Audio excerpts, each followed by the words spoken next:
You have spent centuries hunting for a golden box, but I tell you, the Ark of the Covenant is the greatest prison ever designed for the human soul. You worship stone tablets because you are absolutely terrified of your own inner emptiness. The brutal truth is that Moses gave you laws to keep you fast asleep. The real secret is not what was hidden inside the ark, but what the ark stole from you, your ultimate freedom. To find God, you must first destroy the box. Hello, my beloved friends. It is beautiful to be here with you, sitting quietly, allowing our hearts to beat in the same resonance, far away from the noise of the marketplace. If you have wandered into this space today, do not think it is an accident. Nothing in existence is an accident. You are here because your soul is tired of the illusions, tired of the heavy burdens you have been carrying for lifetimes. Before we journey deep into the mystery of Moses, his secret, and the brutal truth behind the Ark of the Covenant, take a moment to look within. Let your mind settle. If these words touch something real inside you, if they shake you out of your sleep, I invite you to share your insights in the comments below, subscribe to this channel, and share this transmission with those you love. If you feel a deep gratitude for these teachings and wish to help us share this light with a world that is starving for truth, you can support our work directly by clicking the join button or sending a super thanks. You can also explore our collection of ebooks to dive deeper into these meditations. Let us walk together into the holy ground of your own being, without any armor, without any fear. To understand the Ark of the Covenant, we must first understand the fundamental sickness of the human mind. There are religions, Hinduism, Christianity, Buddhism, Judaism, Islam, and many more. But they are just religions. They are not the religion. They are merely the reflections of the moon in many kinds of minds. They are not the real moon. The moon is one, but it can be reflected in millions of lakes. The reflections differ according to the ripples on the water, but the reflected object remains one. Mind is a mirror, a dirty mirror, a disturbed mirror. When the ultimate truth is reflected through the human mind, a Hinduism is born, a Mohammedanism is born, a Judaism is born. These are nothing but shadows trapped on the surface of your mental lakes. But when religion is not a reflected one, when one comes face to face with reality without any mind whatsoever, when there is no curtain of words, no concepts, no doctrines between you and the truth, then there is born the religion. Zen is the religion, Sufism is the religion, Hasidism is the religion. They differ only in names, in the garments they wear, in the language they use. Otherwise, their inner content is identical. They have all looked at the real moon. They do not believe in creeds, ideologies, scriptures, dogmas, or holy boxes. They know the truth. And when you know the truth, there is absolutely no need for scriptures. You carry the scripture on your head only when the truth is not known to you. Theories are substitutes, and they are completely dead. Truth is always alive, eternally alive, vibrating in this very moment. It cannot be confined in words. Its message is completely wordless. Look at the tragedy of humanity. When people do not know the living truth, they construct a golden box. They build a beautiful, magnificent chest, overlay it with gold, and place dead stone tablets inside it. They call it the Ark of the Covenant. They carry it on their shoulders. They bow down before it. They fight wars over it, and they kill each other to protect it. Why? What is this obsession with a box?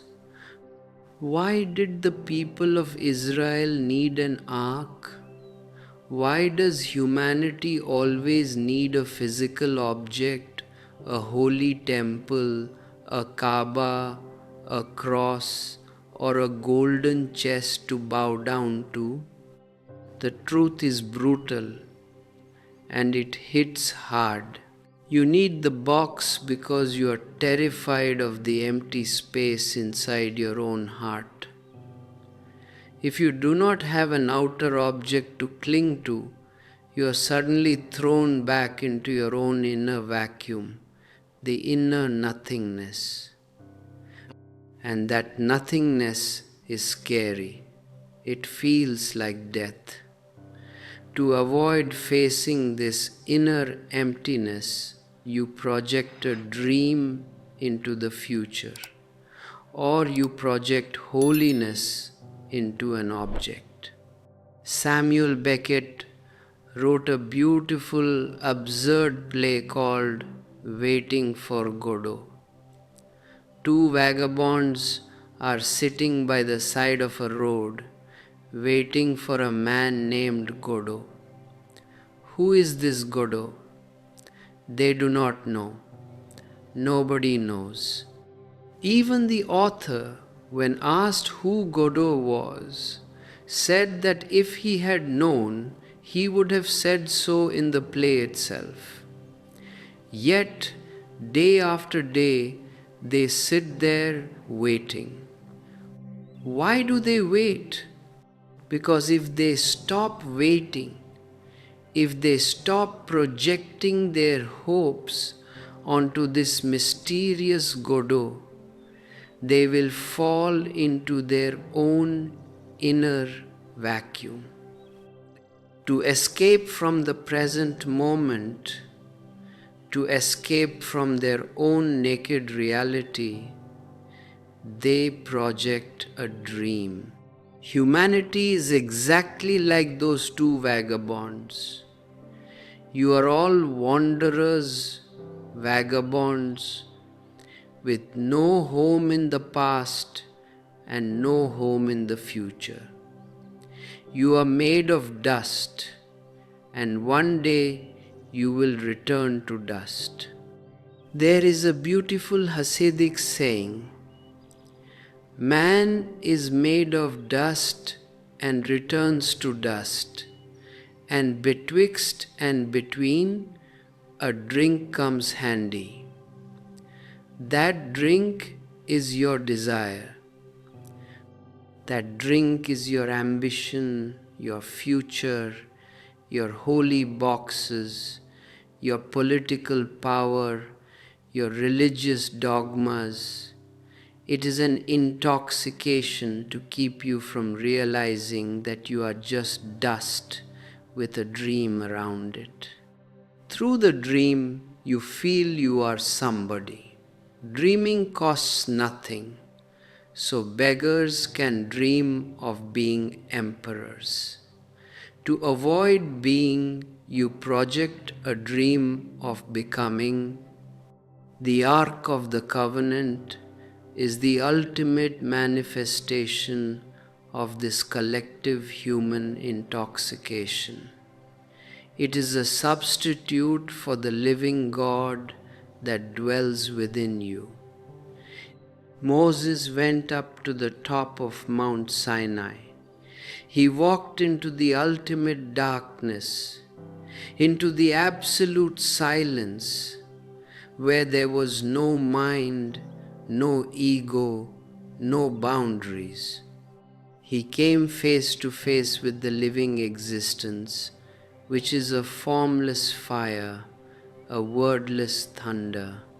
It was not a person sitting on a cloud giving rules. It was the ultimate reality exposing itself to a pure heart. But when Moses came down from the mountain, what did he find? He found his people dancing around a golden calf. They had already gotten tired of waiting for the unknown. They needed something physical, something tangible. They needed a commodity, an object they could see, touch, and control. They could not digest the absolute vast space of the mountain. They were terrified of the formless. This is the secret of Moses, the great tragedy of his mission. He realized that his people were fast asleep, completely drunk on the wine of the world. They could not walk with their own light because their inner eyes were completely blind. So Moses had to make a compromise. He had to translate the wordless thunder of the divine into 10 simple, rigid laws. He had to engrave them on stone tablets and shut them inside a wooden chest. The Ark of the Covenant was born out of human weakness, out of human fear. It was not a sign of spiritual wealth. It was the greatest symbol of human spiritual poverty. When you cannot see the light that fills the whole universe, you shut a tiny spark inside a box and worship the box. How ridiculous! How deeply absurd!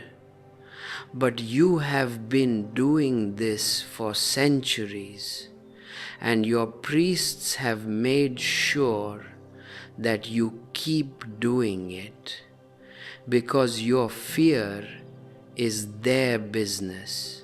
Look at the priests, the rabbis, the theologians of all ages. What is their function? They are the caretakers of the box. They stand between you and the reality, telling you that the divine is locked inside their scriptures, inside their doctrines, inside their institutions. There is a fundamental difference between a priest and a master, between a rabbi and a tzaddik. A rabbi is an ordinary priest who belongs to an organized religion, to the church, the synagogue, the temple. He is a teacher who teaches what he has read, but he has never gone through any inner transformation himself. His heart is completely empty while his head is stuffed with dead knowledge. But a Zadik, a true master, belongs to no organization. He belongs only to his own being.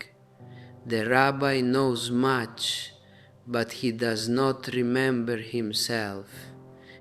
The true master remembers himself, and that remembering is the only thing that matters. When you carry dead laws on your head, you are living a borrowed life. You are walking through a dark forest at night, and another man accompanies you who has a lamp. For a time, while he is next to you, you feel safe. You can see the path. You do not stumble. But at the crossroads, you must part ways. He takes his lamp with him, and suddenly you are left in a darkness that feels even darker than before, because your eyes had gotten used to his light. This is what happens when you rely on Moses or Jesus or Buddha or any scripture. Their light is beautiful, but it is theirs. It can never become yours. Unless you carry your own light within your own heart, you will always be afraid of the darkness. You will always be a slave to fear, groping blindly, looking for another box to worship. The Ark of the Covenant was built to be carried by priests on poles, never to be touched by ordinary hands.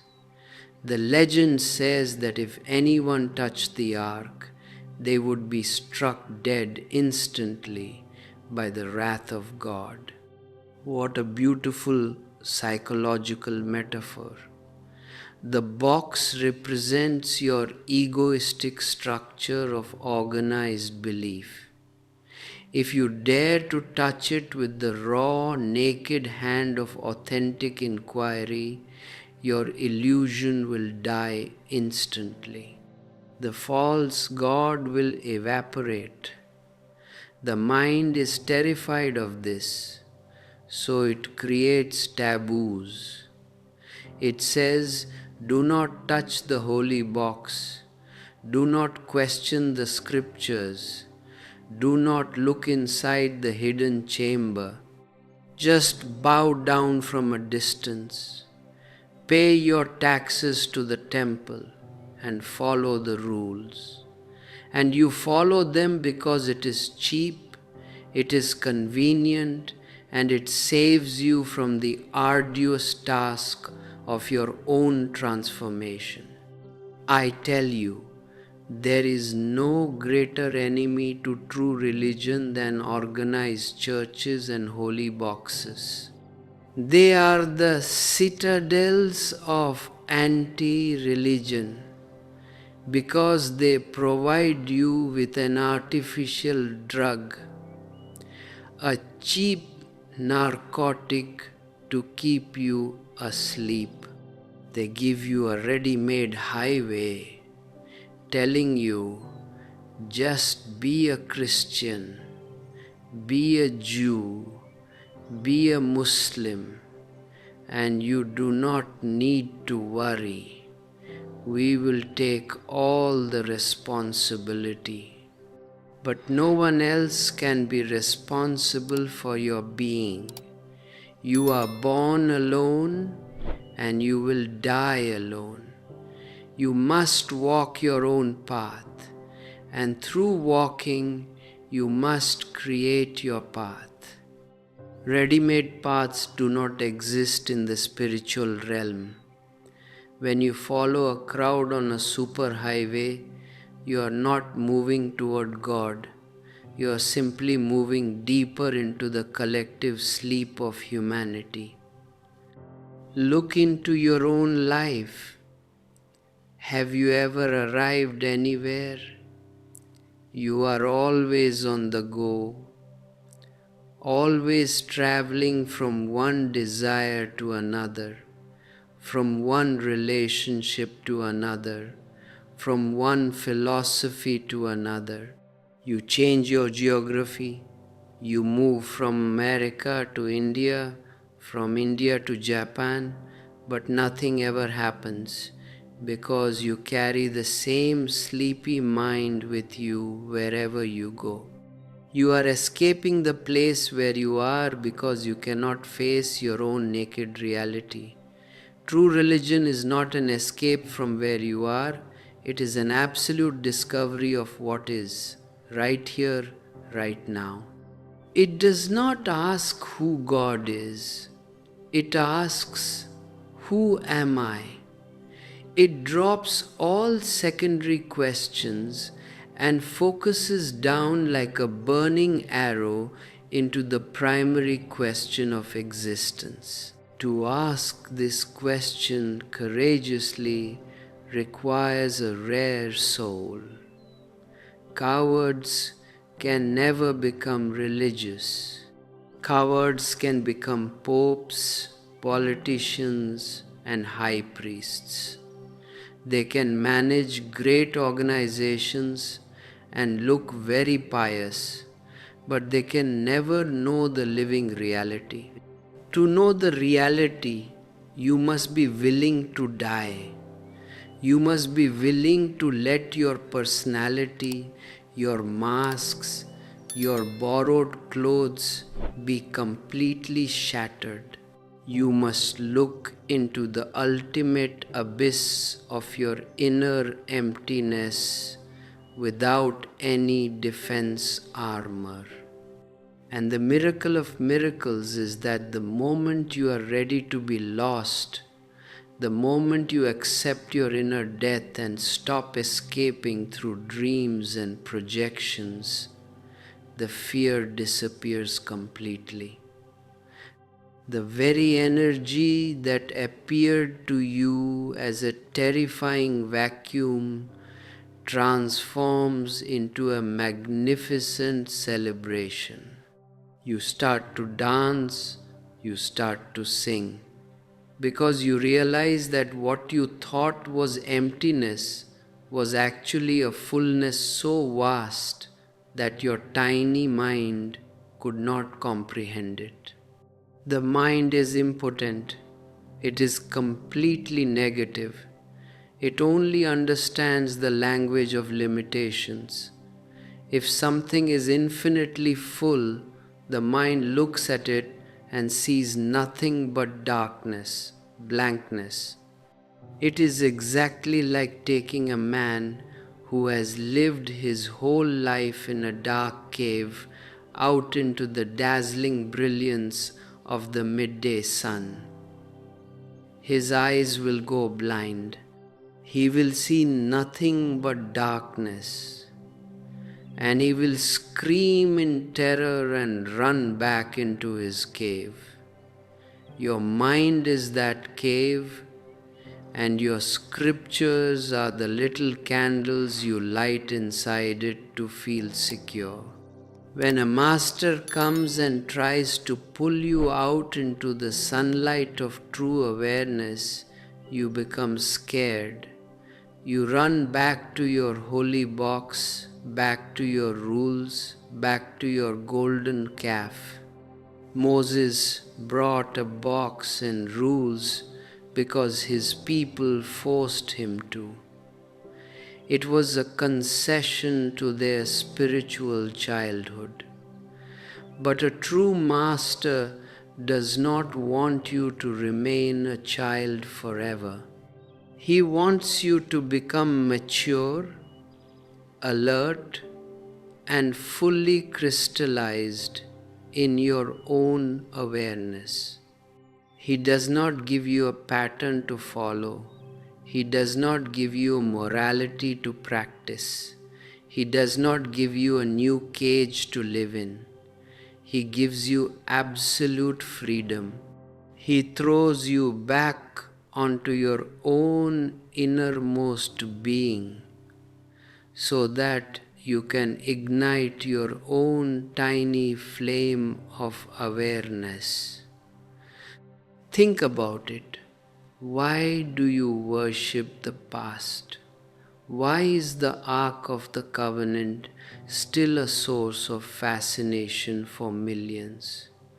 Because it is dead. The mind loves dead things because dead things are completely predictable. A dead scripture never changes its words. You can interpret it any way you want to suit your ego. A dead stone tablet never looks into your eyes and challenges your falsity. A dead box can be locked away in a temple and visited once a week when you are in the mood to look pious. But a living master is dangerous. He is a dynamic, unpredictable fire. He cannot be locked in a box. He looks directly through your masks, shatters your armor, and exposes your hidden ugliness. He forces you to face your loops of anger, greed, and jealousy. He is not a consolation. He is a destruction. He destroys the false so that the real can be born. If you are here with me today, remember that I am not offering you any cheap answers, any maps of consciousness, or any comfortable dogmas. I am here to create an intense, burning thirst within your heart. I want to strip away your borrowed lights until you are forced to grope in your own darkness. Because only when you live in your own darkness will you start searching for your own light. Even one's own errors are better than somebody else's virtues, because your errors are at least your reality. Through facing them, through experiencing the pain of them, you grow. But through imitating somebody else's virtues, you only become a hypocrite, a beautiful actor on an empty stage. Let this discourse be a turning point in your life. Stop waiting for a future Godot to save you. Stop looking for a physical box to give you meaning. Realize that this very moment, the whole existence crosses through you. This very moment, you are the goal. You are the way. You are the light. All that is needed is a small turning, a simple shift from the words to the silence between the words. If you can feel this silence right now, in this very room, then the ark has opened. The stone tablets have turned back into dust, and the living divine has reclaimed its true temple, which is nothing but your own infinite heart. And this outward dependency is bound to keep you in a state of constant underlying panic, because deep down you know that the moment the other leaves, you will be left utterly empty-handed, staring into the dark abyss of your own unfulfilled reality. This is why you cling so desperately to the physical structures of organized belief, to your holy boxes and to ready-made codes of behavior. They are the external props you use to avoid facing the nakedness of your own inner being. It is exactly like the beautiful story told by the old sages about a young rabbi who came to his master crying in deep distress. He complained that during the hours when he devoted himself to his holy studies, he felt an abundance of life and light filling his soul. But the very moment he closed the books and stopped studying, the light was entirely gone, and he was thrown back into total darkness. The master looked at him with great compassion and gave him a magnificent response. He said that this is just as when a man walks through the dense woods on a completely dark night, and for a time another traveler accompanies him who carries a bright lamp. While they walk side by side, the first man feels safe. The path is illuminated and he does not stumble. But at the crossroads, they must inevitably part. And the first man is forced to grope his way on all alone in the pitch blackness. But if a man carries his own light within him, the master concluded, he need not be afraid of any darkness whatsoever. Moses was that traveler with the lamp, and the Ark of the Covenant was the beautifully decorated lantern he carried to show a sleepy, blind people their way through the wilderness. But you must realize that a borrowed light can never become your own. It can illuminate your path for a few steps.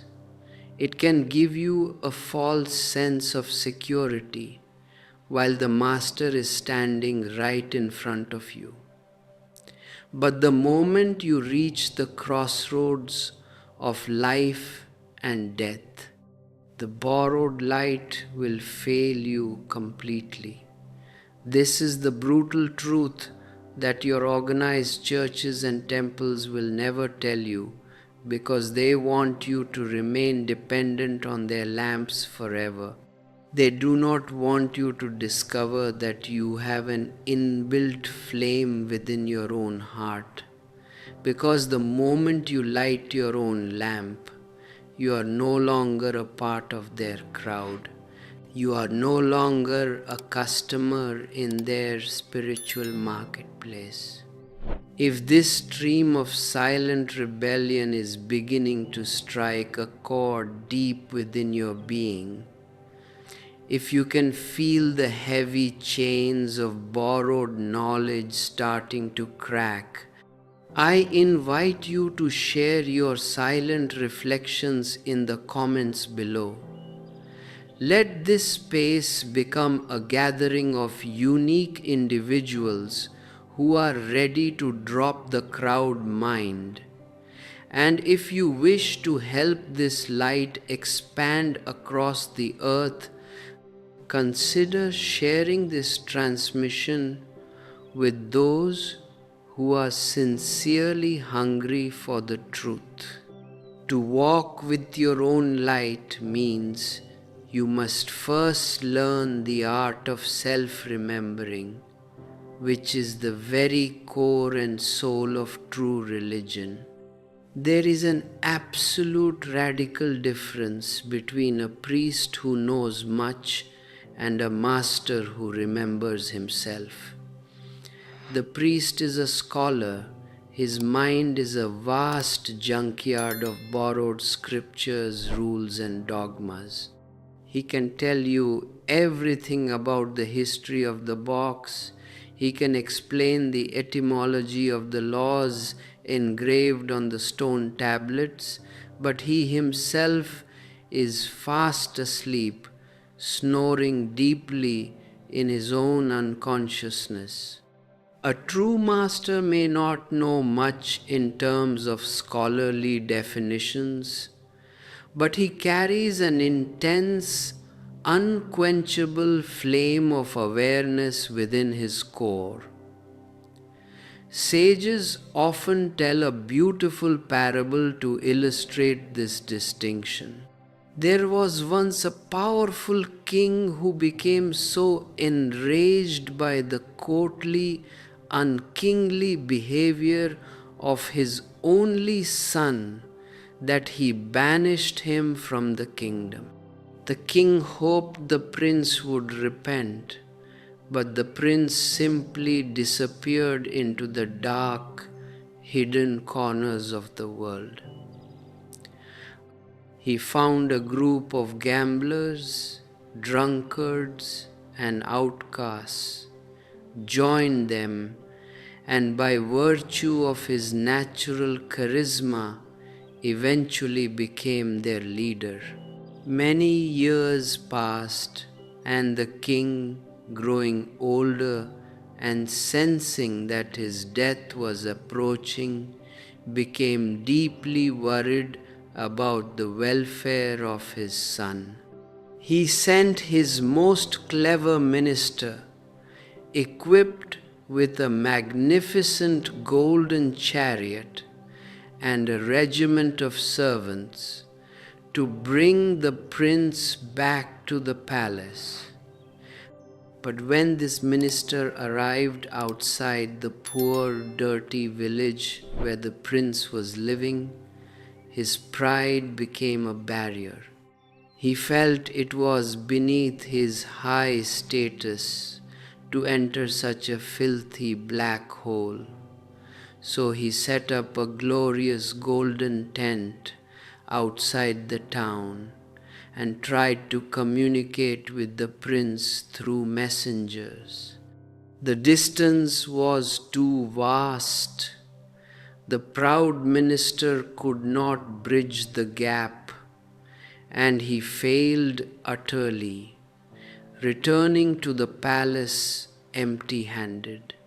Seeing this failure, the king sent a second messenger, a man of great courage who understood why the first minister had failed. This second man did not go with a golden chariot or a display of royal status. He dressed himself in the ragged clothes of a poor peasant and entered the village directly. He mixed with the group of outcasts, became friendly with them, and started living exactly as they lived. But a strange tragedy occurred. The freedom of that wild life was so intoxicating, the wine was so strong, that the messenger himself forgot who he was. The palace began to look like a prison to him, and the wild, unhindered life of the drunkards felt so beautiful that he chose to remain there forever, entirely forgetting his duty to the king, and he too failed to report back. The king was now in deep despair. He turned to his third minister, a man who was not only exceptionally courageous, but also profoundly wise.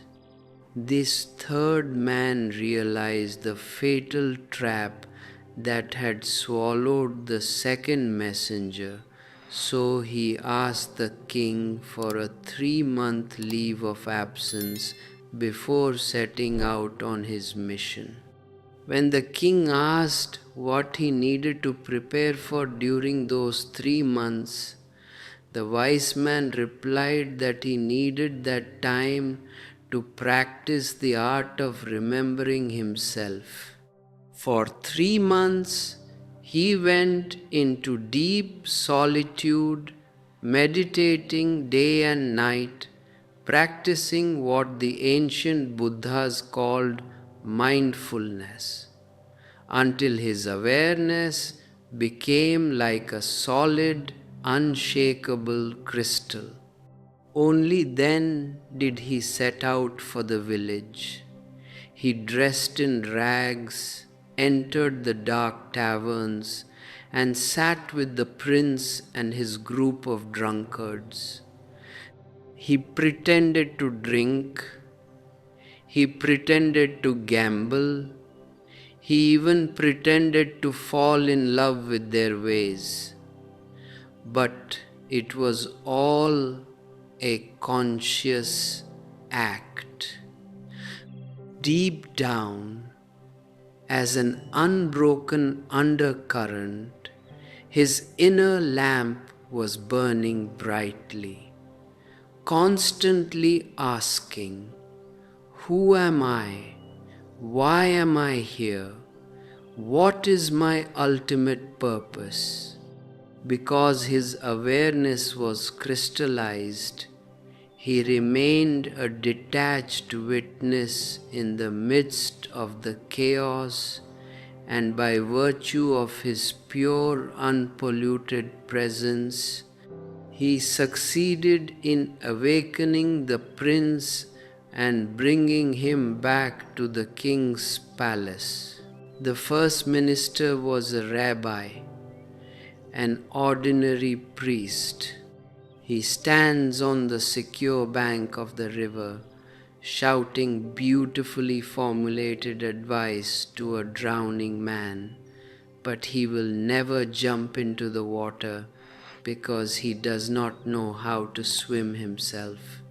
He is terrified of the current, so he hides behind his golden tents and his rigid doctrines. The second man was courageous but lacked inner wisdom. He jumped into the current but became so identified with the water that he himself drowned in it. But the third man was a Zadik, a true master. He knows the art of swimming because he carries his own inner light, and even when he enters the darkest spaces of human life, he remains untouched, uncorrupted, a pure witness to the whole drama. If you feel a deep longing to support this space of authentic, uncompromised awareness, if you wish to help us maintain this dynamic fire far away from the stale traditions of the marketplace, I invite you to click the join button and become a vital part of our inner circle. Your presence as a member or your support through a super thanks is not a mere financial transaction. It is a beautiful, conscious energy exchange that allows these timeless meditations to reach hungry souls across the earth, helping them to find their own path back to the King's palace. For those who wish to dive even deeper into these silent waters, our carefully crafted ebooks are always available to serve as a mirror for your own inner journey. You must realize that the ego is nothing but layers upon layers of condensed unawareness, a thick crust of sleep that you carry around your being. Because you are fast asleep, your entire life functions like a mechanical robot. Somebody switches on an insult and you instantly react with anger. There is absolutely no gap, no conscious interval between the stimulus and the reaction. You behave exactly like an electric bulb. Someone presses the switch and the light must turn on. It has no freedom to say that today it is not in the mood to be lighted. Your smile, your anger, your love, your sadness, they are all automatic reactions controlled by the external world. A true response, however, is a fully alert, conscious phenomenon. When a Buddha is insulted by the people of a village, he stands there in absolute silence, listening to their angry words as if they were a beautiful melody. When they become restless and ask why he does not react, the Buddha simply smiles and tells them that it is their freedom to insult him. But it is his absolute freedom to refuse to accept the insult. He tells them that his stomach is already full, so they must take their gifts of anger and hatred back to their own homes. A Buddha responds out of his own light. He does not react out of a mechanical habit. But to move from mechanical reaction to conscious response, you must learn to step into the gap, into the silent interval between the words. You must look at your daily activities, your walking, your eating, your breathing, with full, unclouded mindfulness. When the breath goes in, let it be mirrored in your being. When the breath goes out, let it be mirrored in your being. In that tiny, single second, when the breath stops before turning back, you are standing at the closest point to the divine that you can ever achieve. If you can watch this rhythm without any inner verbalization, without making any mental noise, a great mutation happens within your soul. You will suddenly see that the walking is there, but the walker has completely disappeared. The eating is there, but the eater is no longer to be found.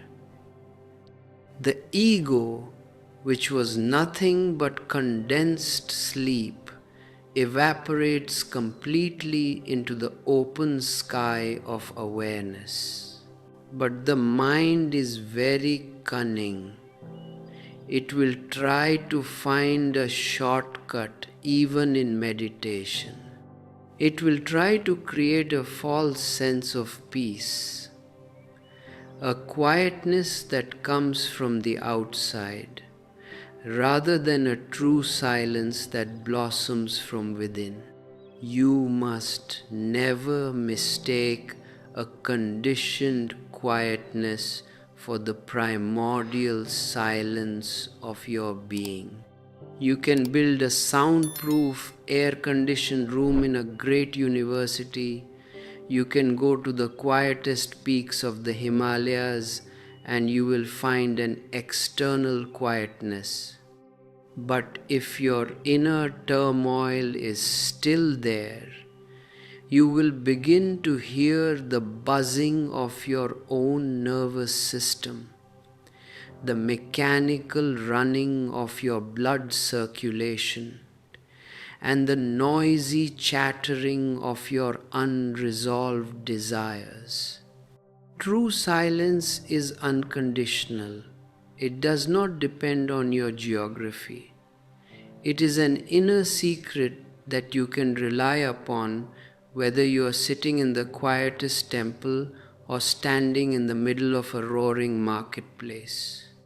When you carry this inner silence wherever you move, your silence fills the space around you, transforming the very quality of the existence. A young boy, the son of a rabbi, once came running to his father after watching a great master pray in a corner of the temple. The boy was full of amazement and confusion. He asked his father how it was possible for such an eminent sage to pray so quietly, so simply, without giving a single sign of ecstasy, without dancing, without swaying, without weeping tears of joy. The father gave him a truly magnificent response. He said that a poor swimmer, a mere beginner who does not know the art, has to thrash around violently, throwing his hands and legs in all directions just to stay up on the surface of the water. But the perfect swimmer simply rests on the tide, and the tide carries him effortlessly wherever it flows. Your so-called religious people who dance on the streets, who jump and scream and show great signs of emotional intoxication, they are like those poor swimmers.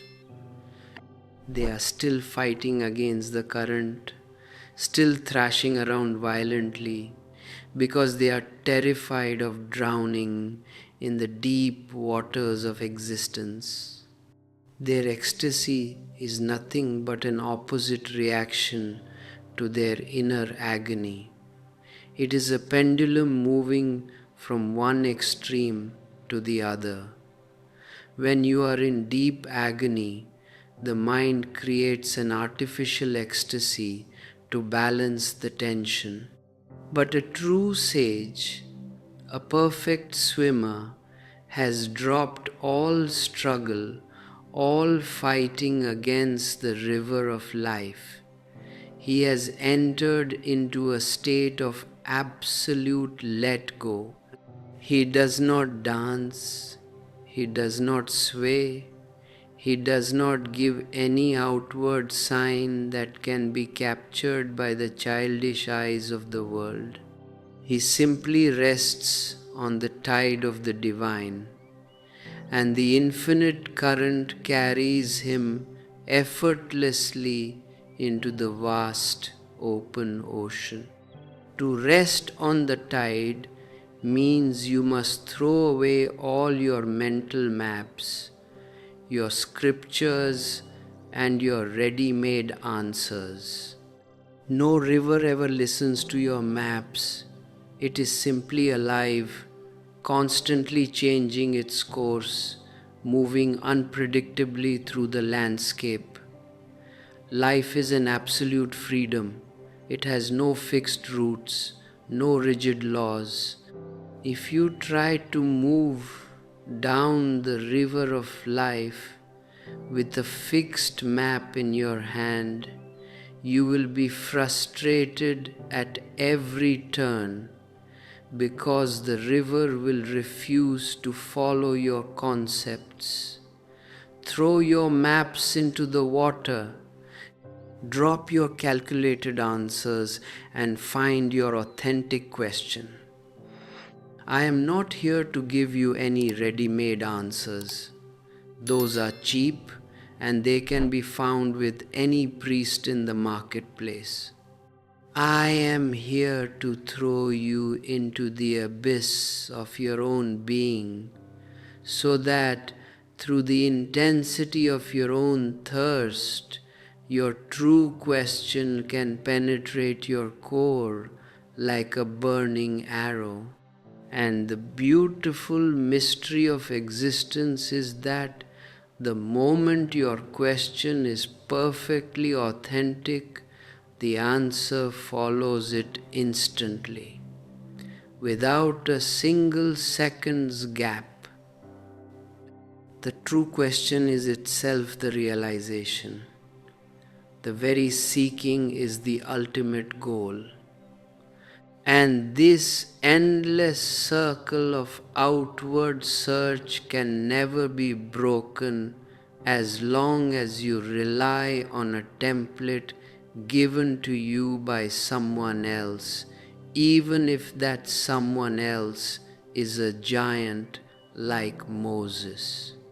You must understand that the human mind is fundamentally chaotic when left to its own unconsciousness, and in its terror of its own wild nature, it begs for an external master to keep it in check. It cries out for rules, for borders, for a golden box to confine the explosive energy of life. When Moses came down from the shattering silence of the mountain, carrying those cold stone tablets, he was not delivering the ultimate freedom. He was delivering a cage to a people who were too terrified to fly.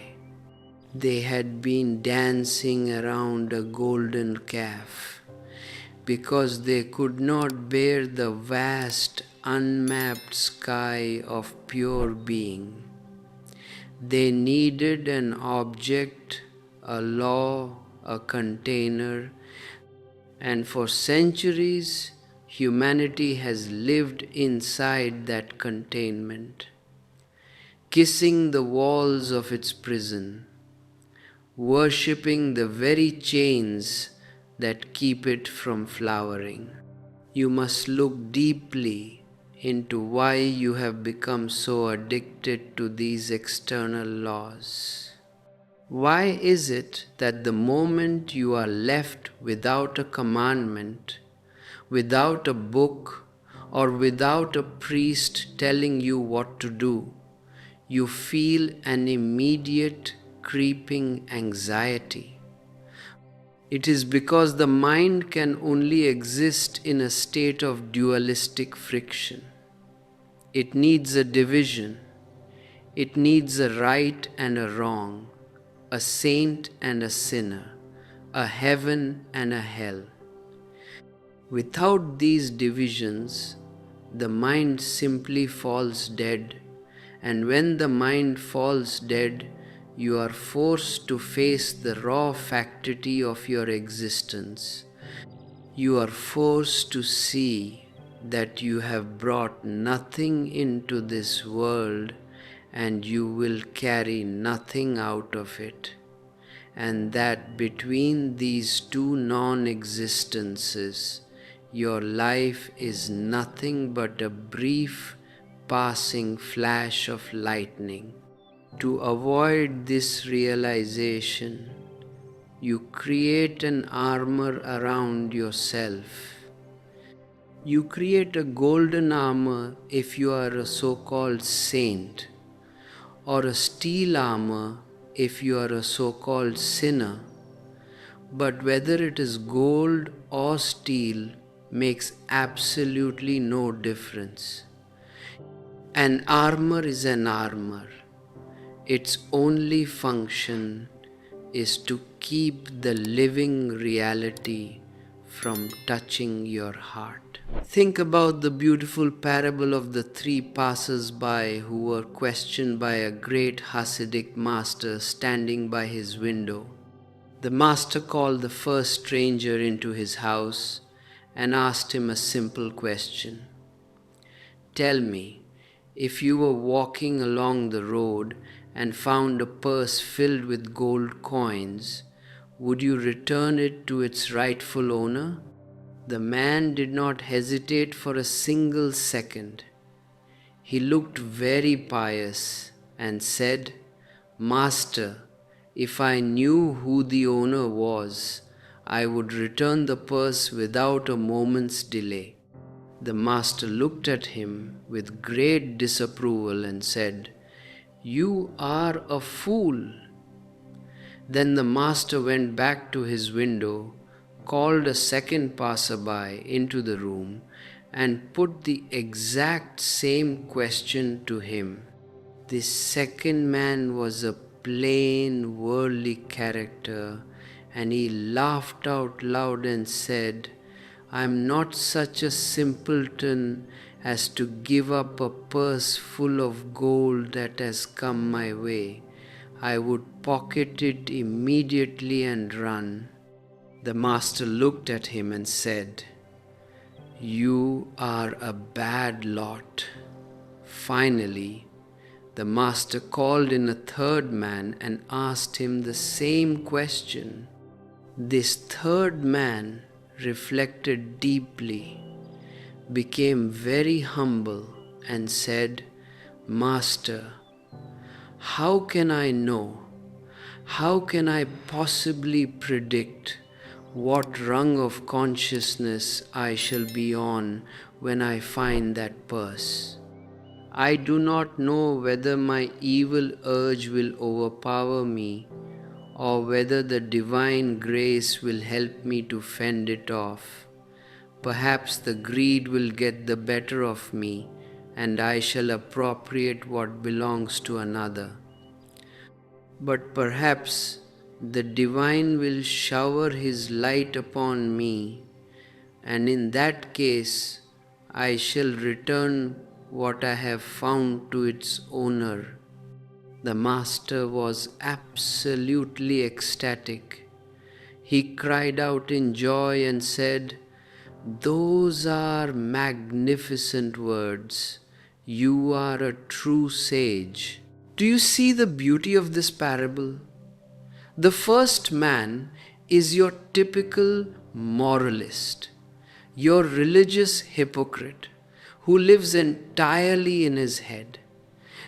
Because the question is purely theoretical, because there is no real purse in front of him, he can easily pretend to be an angel. He believes in his own borrowed virtue, completely unaware of the roaring volcano of greed that is hidden right beneath his surface. He is a fool because he does not know himself.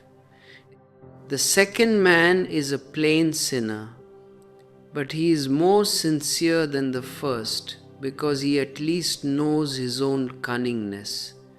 He does not wear a mask of piety. But the third man is a true individual, a solitary sage. He does not make any ready-made promises because he knows that he is not a fixed entity. He knows that his life is a moving river of changing moods, a polypsychic crowd of different states of consciousness, and that unless he is fully alert in the moment of trial, he cannot answer for what he will do. He does not identify with the virtue, nor does he identify with the vice. He remains detached, vulnerable, and completely open to the divine grace. This state of non-identification is what I mean by becoming a true rebel, a spiritual dropout. A religious man must be a rebellious man. There is no other way of being. He must drop out of the collective conditioning of the society, not outwardly by running away to a mountain cave, but inwardly by dropping his identification with the masks and the rules. If you are a member of a crowd, if you are a Hindu, a Christian, a Jew, or a Muslim, you are not a real person yet. You are just a number, a digital point in a military camp of organized belief. If you are walking along the road of life according to a book that was written thousands of years ago, your life cannot have any fragrance. It cannot have any song. It will remain a dull, boring, mechanical repetition. If this inner call for an uncompromised, authentic life is beginning to stir your heart, if you are ready to look directly into your own reality without any comforting illusions, I invite you to share your unique insights in the comment section below. Let us hear your voice in this gathering of solitary seekers. And if you can feel the immense value of this transmission, share it with those who are walking in darkness, looking for a way out of their cages.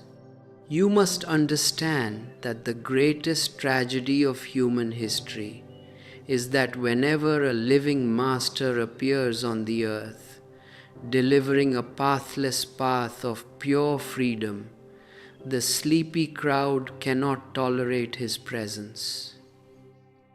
A master is a great disruption. He is a dangerous fire that threatens to burn down the entire marketplace of your illusions. Sigmund Freud, in his deep historical and psychological inquiries into the nature of monotheism, realized that humanity carries a primal unconscious trauma, the hidden memory of the murder of the primitive father. And we repeat this exact same trauma with every great master who walks the earth. We could not tolerate Moses in his living mastersome reality. So we rebelled against him. We did away with him in the wilderness. And then, out of our deep guilt and terror, we took his dead laws, engraved them on stone, and built a magnificent golden chest to bury his memory. We made a religion out of the tomb. We did the exact same thing with Jesus. We did the same thing with Buddha. We did the same thing with Socrates. First, we kill the living master because his light exposes our blindness. And then we worship his corpse for centuries, carrying a heavy golden box on our shoulders, pretending to be his followers. What an absolute, monumental deception. But you cannot find the divine inside a golden box, because the divine is not an object. It is your own infinite subjectivity.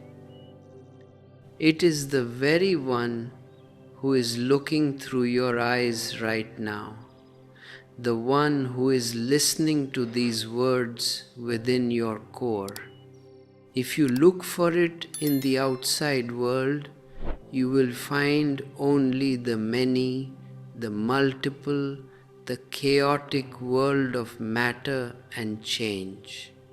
You will find things that are bound to be devoured by moths and destroyed by worms. But if you turn your gaze completely around in a radical about turn, you will find the one pearl of your immortal being. If you feel an overflowing gratitude for these insights, if you wish to help us preserve this dynamic fire of awareness, far away from the stale traditions of the priests, consider supporting our work by clicking the join button and becoming a member of this global family. Your membership or your conscious support through a super thanks is a beautiful energy exchange that allows these timeless meditations to flow across boundaries, reaching those who are ready to drop their heavy boxes and wake up. And for those who wish to meditate deeply on these silent spaces, our collection of digital books is always available to serve as a companion for your inner journey. Think of yourself as a merchant who has traveled all over the world, accumulating all kinds of expensive merchandise, and then suddenly, in a flash of clarity, you come across a single, incomparable pearl. If you are prudent, if you have a radiant understanding, you will immediately sell all your merchandise. You will get rid of the heavy piles of worldly treasure just to purchase that one pearl for yourself. Because when your ship eventually sinks in the ocean of death, when your physical body falls back into the dust and your thoughts evaporate like smoke, you will not be able to carry your gold, your palaces, or your social prestige with you to the other shore. You can only carry that one pearl of your witnessing awareness. If you have found that pearl, death cannot touch you. Death becomes nothing but a beautiful, ecstatic door opening into the ultimate reality. But if your hands are filled with the junk of the marketplace, you will die crying and screaming in terror, clinging to your golden chains until they are violently snatched away from you. The choice is entirely yours. You can continue to live as a mechanical robot, reacting automatically to the switch of the outside world, carrying a dead box on your head and calling it religion. Or you can have the immense courage to become a solitary peak, standing alone in your own crystal purity. Do not be afraid of this aloneness. Aloneness is the most beautiful, the most virginal thing in existence. It is not loneliness. Loneliness means you are missing the other. Aloneness means you have finally found yourself. In that finding, all dualities meet and dissolve. The inner becomes the outer becomes the inner, the above becomes the below, and the male and the female within you merge into a single, unbroken circle of eternal light.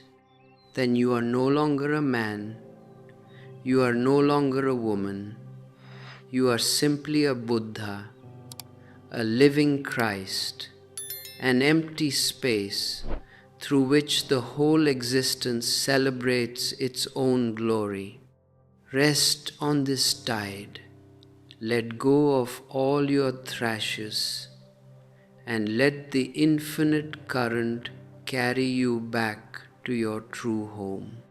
And you will remain trapped in this mechanical rotation until you understand that the outer world can only magnify what is already happening inside your own being. The other can never fulfill you. The other can only show you your own empty hands, your own frozen heart. Sigmund Freud, a very intelligent man who approached the human mind with great scientific discipline, stumbled upon a profound riddle when he wrote his book, Moses and Monotheism. He was trying to look through the historical and psychological layers of the human race to understand why the Jewish people developed such an unexampled power of resistance, such a tenacious pride in being the chosen people of God. He recognized that the name Moses itself was not Hebrew at all, but purely Egyptian, derived from the word Mose, which simply means a child. And he ventured to propose a thesis that shatters all your cozy Sunday school beliefs.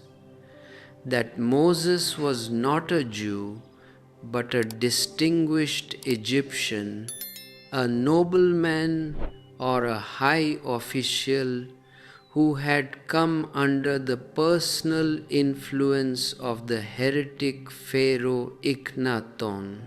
Akhenaton had created the first strict monotheism in the world, the Aton religion, which was a magnificent, soaring leap in human spirituality. He threw away all the local animal-headed gods of Egypt, closed the temples, and dismissed the Amon priests who lived on the exploitation and the fear of the masses. He declared that there is only one universal God, a formless energy whose power is manifested in the rays of the sun. And he regularly described himself in his inscriptions as living in truth and justice. He threw all the magic formulas, the charms, the amulets, and the terrifying illusions of hell into the fire, and he completely ignored the death god Osiris, because he wanted his people to live beautifully in the present moment. But this highly spiritualized religion was too much for the primitive, popular mind of the Egyptians.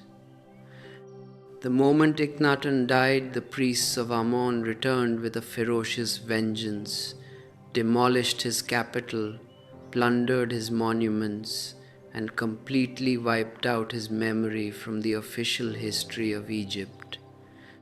Moses was a powerful, passionate man who saw his whole world crumble with the death of Akhenaton.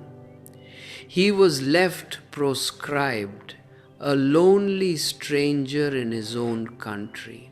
He could not recant his deep spiritual convictions, so he turned his eyes toward a foreign, culturally inferior tribe of Semitic immigrants who had settled on the borders of Egypt. He chose them to be his new people, placed himself at their head, and led them out of the country in a peaceful exodus to realize his grand dream of creating an independent kingdom of God on earth. He forced upon them the strict, uncompromising monotheism of Aton, hallowed them with the Egyptian custom of circumcision to make them look noble and superior to the other tribes, and tried to train them in the ways of absolute awareness.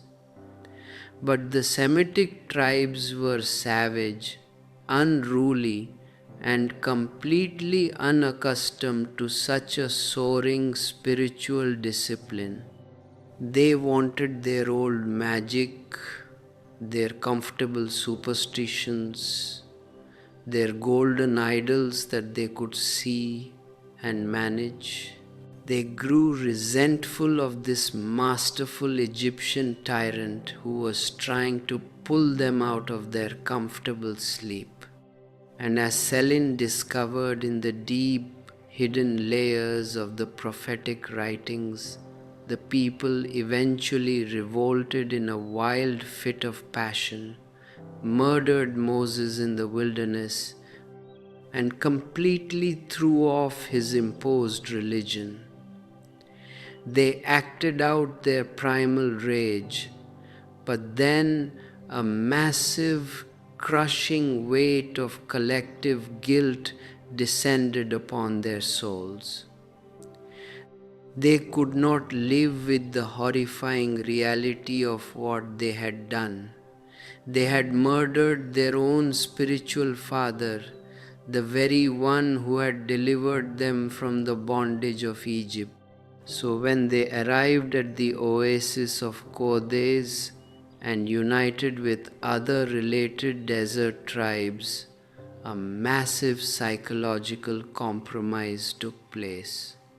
They accepted a primitive local volcano god named Yahweh from the Midianites, a bloodthirsty demon who walked by night, demanded sacrifices, and promised them worldly conquests through the edge of the sword.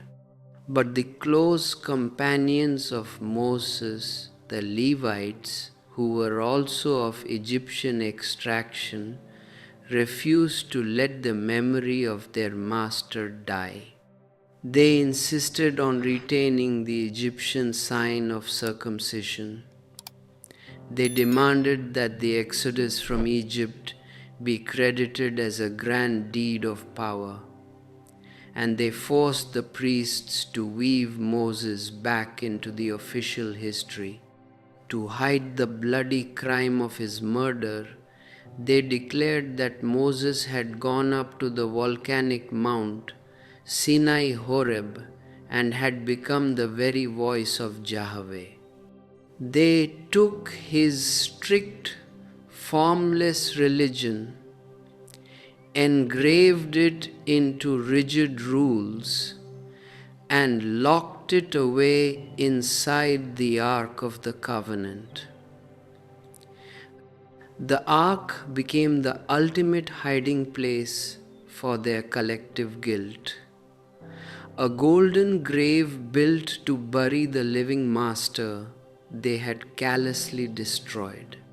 If you can feel the deep psychological reality of this ancient compromise, if you can see how your own mind continues to build golden boxes to bury your true freedom, I encourage you to share your silent revelations in the comment section below. Let us use this space as a shared mirror of deep self-inquiry, far away from the rigid conditioning of the crowd. And if you feel a deep, rising gratitude for these uncompromised transmissions, if you wish to help this light reach other hungry souls across the earth, consider clicking the join button to support our work directly as a valued member of this family.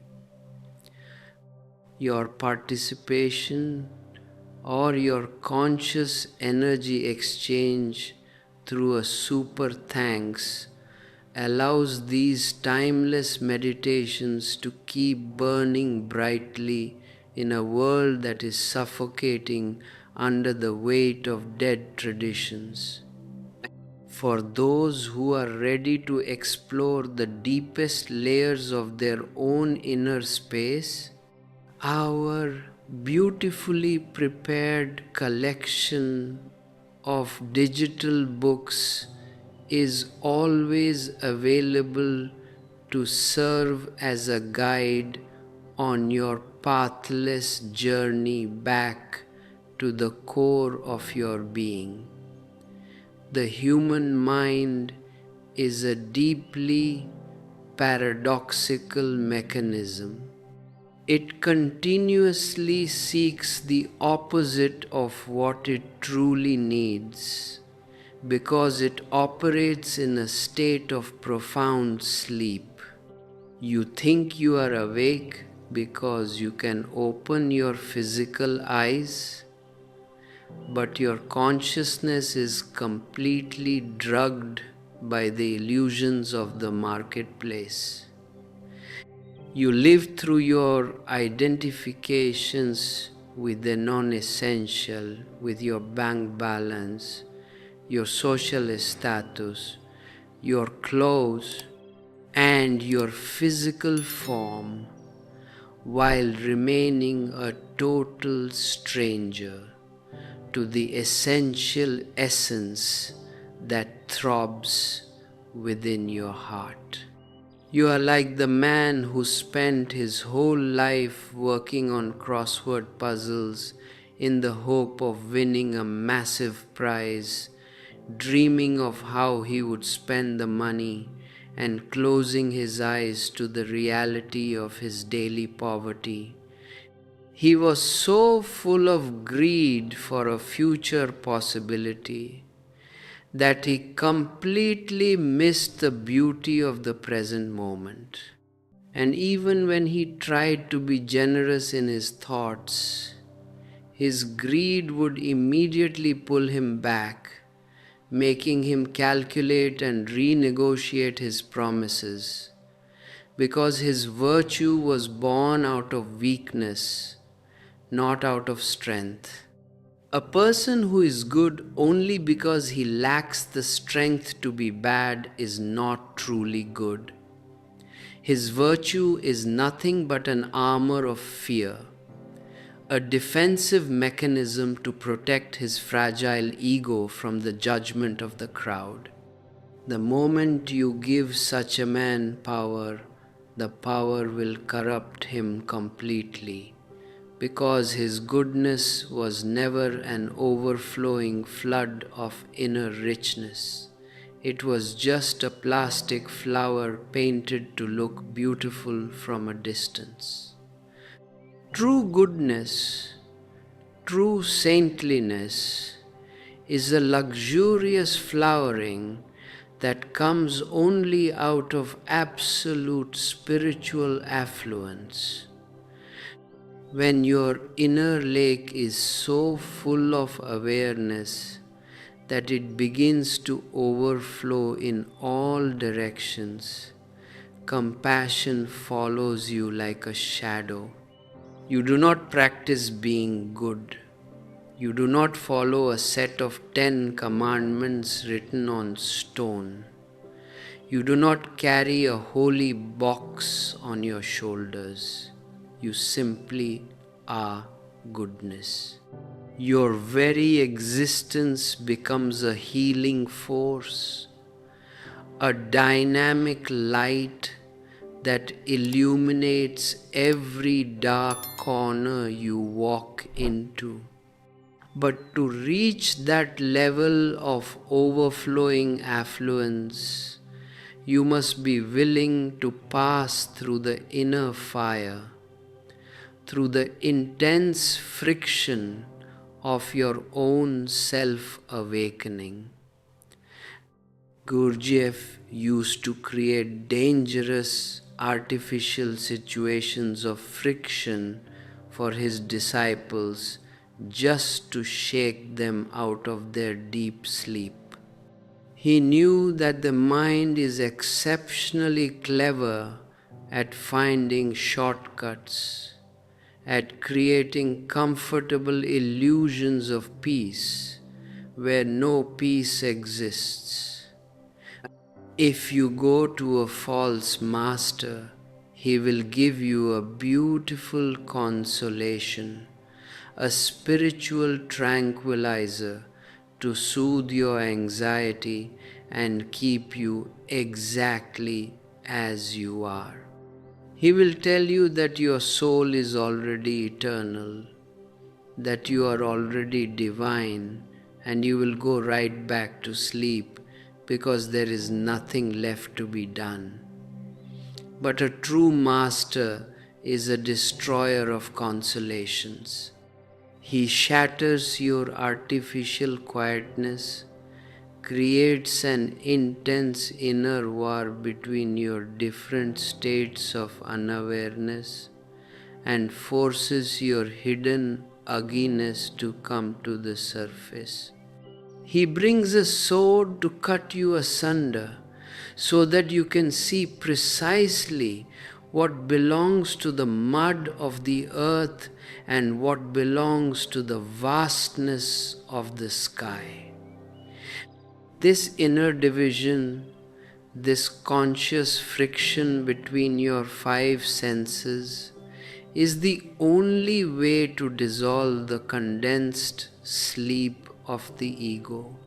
Your eyes, your ears, your hands, they are all competing for your limited energy, manipulating you in different directions, keeping you focused entirely on the objective world. You have become so hypnotized by what you see outside that you have completely forgotten the one who is seeing within. You are like a man who goes into an empty restaurant where the waiters are making the empty movements of serving food and the customers are making the empty movements of chewing and eating, describing how delicious it is, while everybody remains fundamentally starving.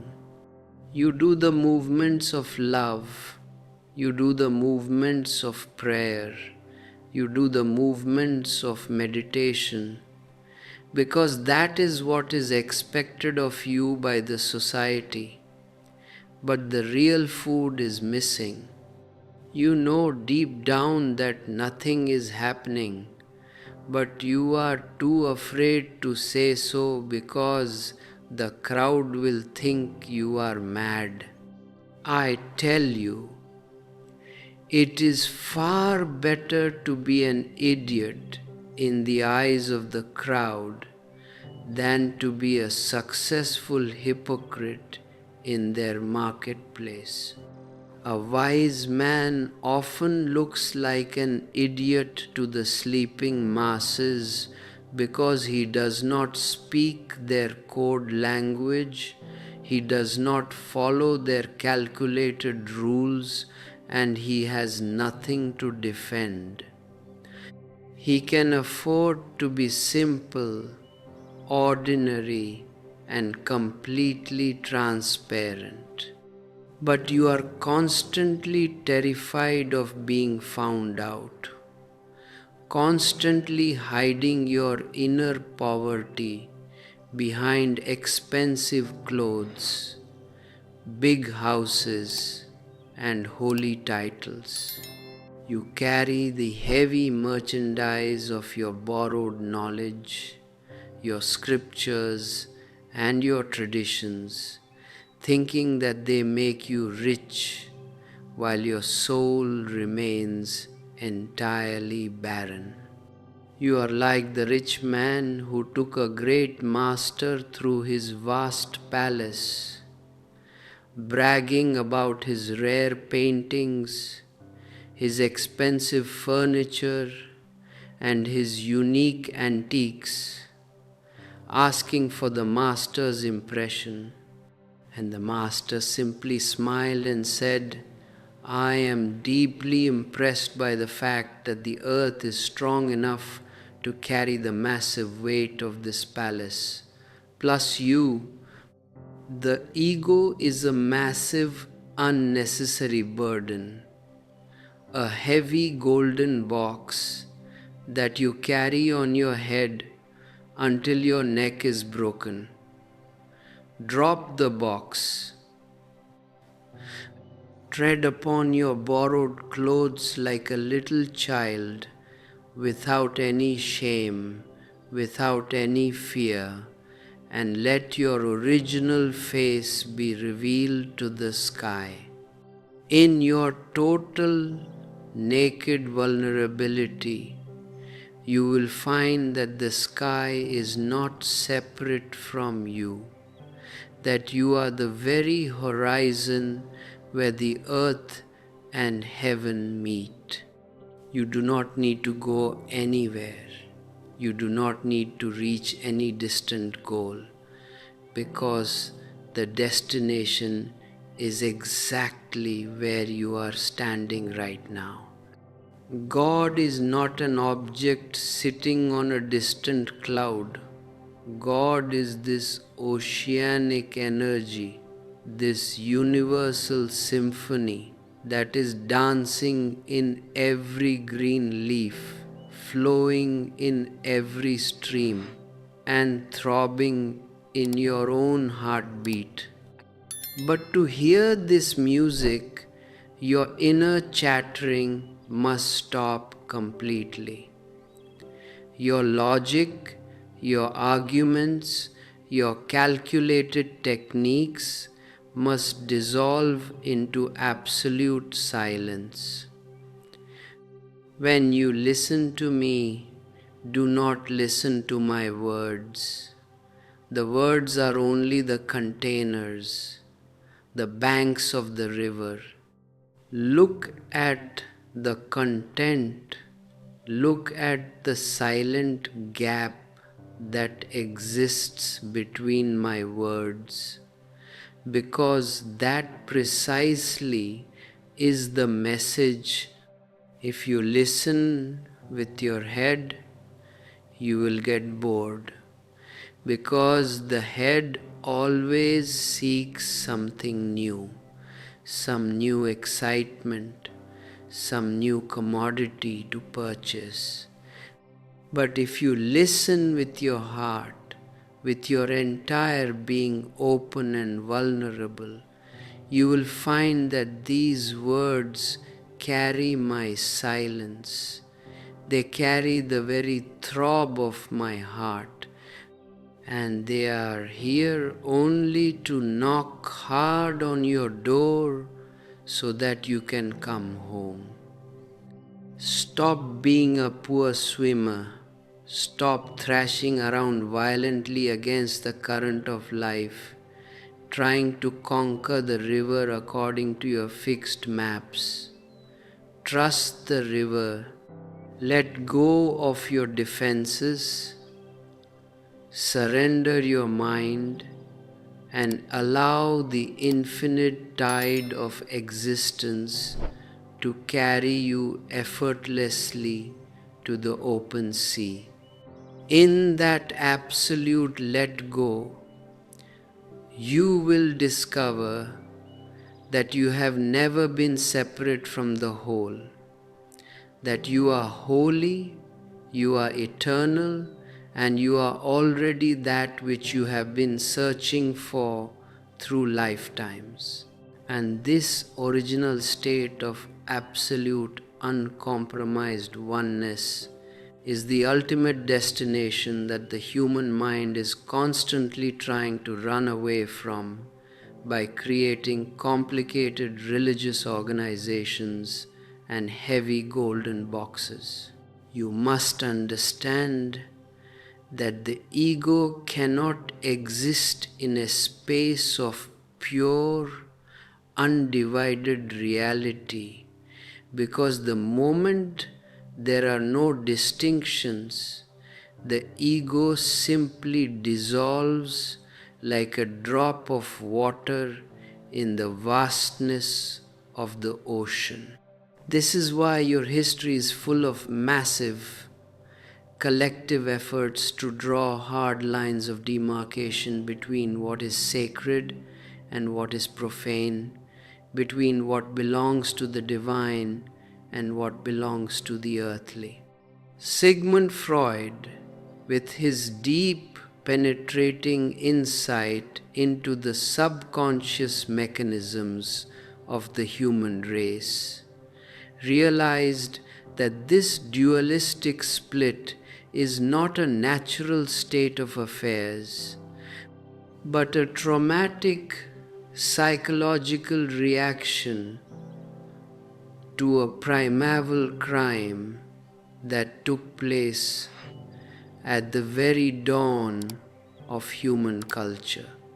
He recognized that when the primitive brotherhood clubbed together and murdered the supreme, all-powerful father of the primal horde, they were not just committing a physical crime, they were creating the very foundation of human neurosis and organized religion.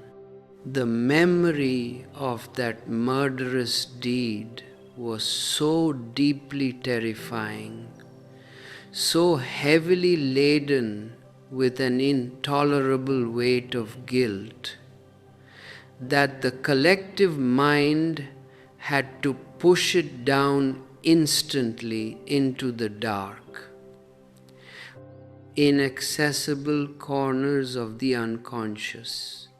It became completely repressed, completely forgotten on the surface, but it remained thoroughly alive as an undercurrent in the id, operating with an immense compulsive momentum. And this is precisely how the phenomenon of latency works, both in the individual neurotic and in the history of a collective people.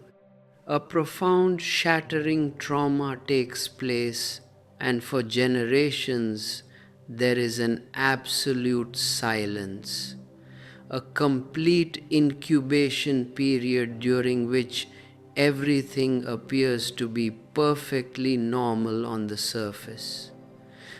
But the repressed material never loses its impetus.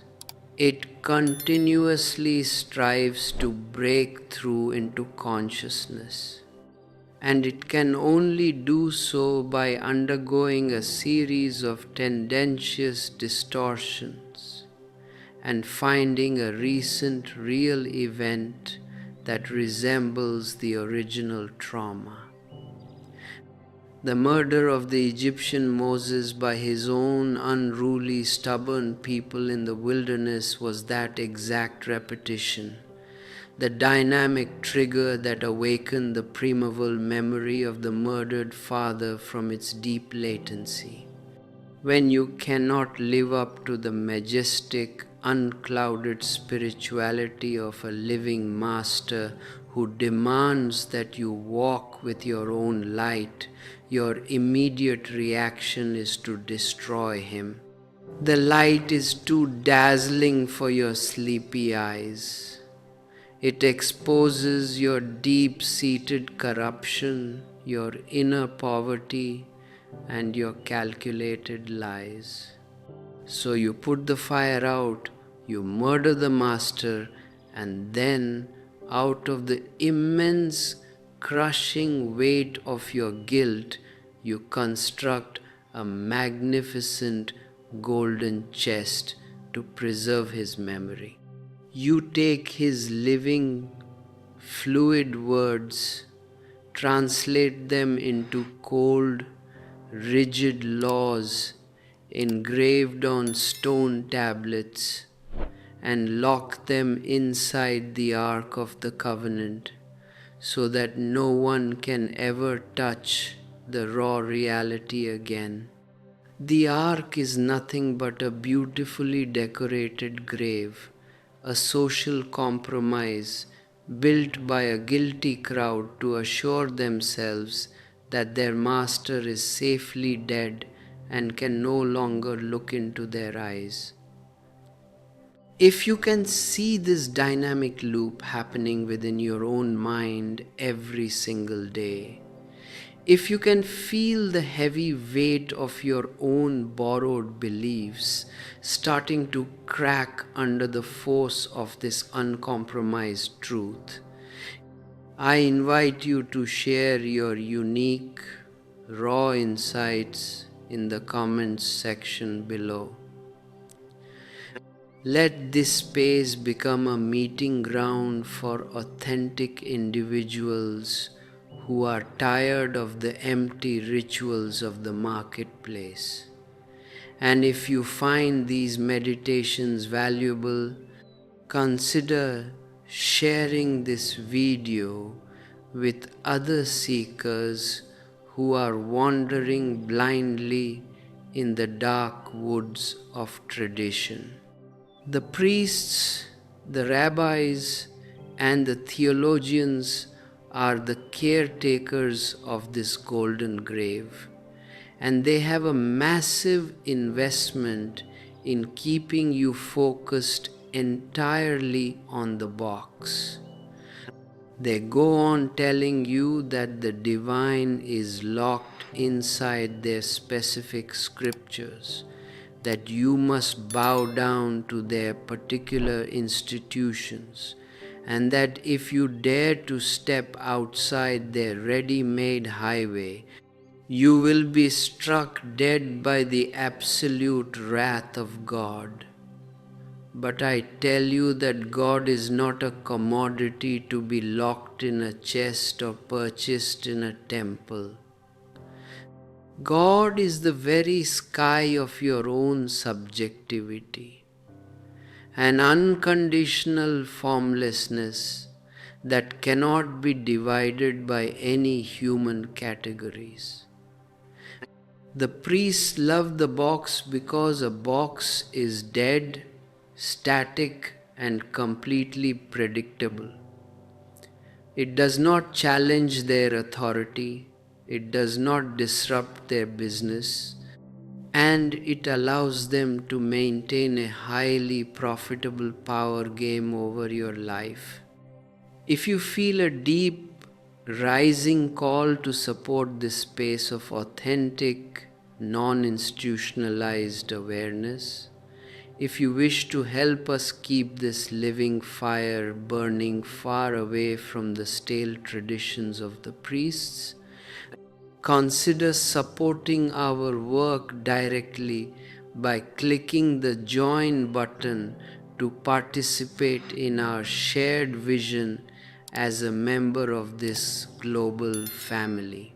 Your presence or your conscious energy contribution through a super thanks is a beautiful, direct way to ensure that these timeless meditations can continue to reach hungry souls across the earth, helping them to drop their heavy boxes and wake up.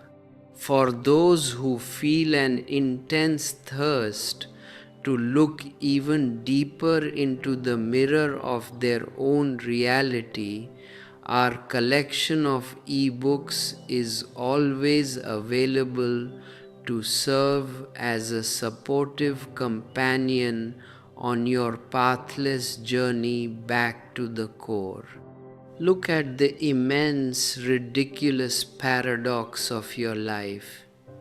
You are an emperor, born with the supreme kingdom of the divine within your core, but you choose to live like a miserable beggar, constantly knocking on other people's doors, begging for their opinions, their appreciation, and their validation.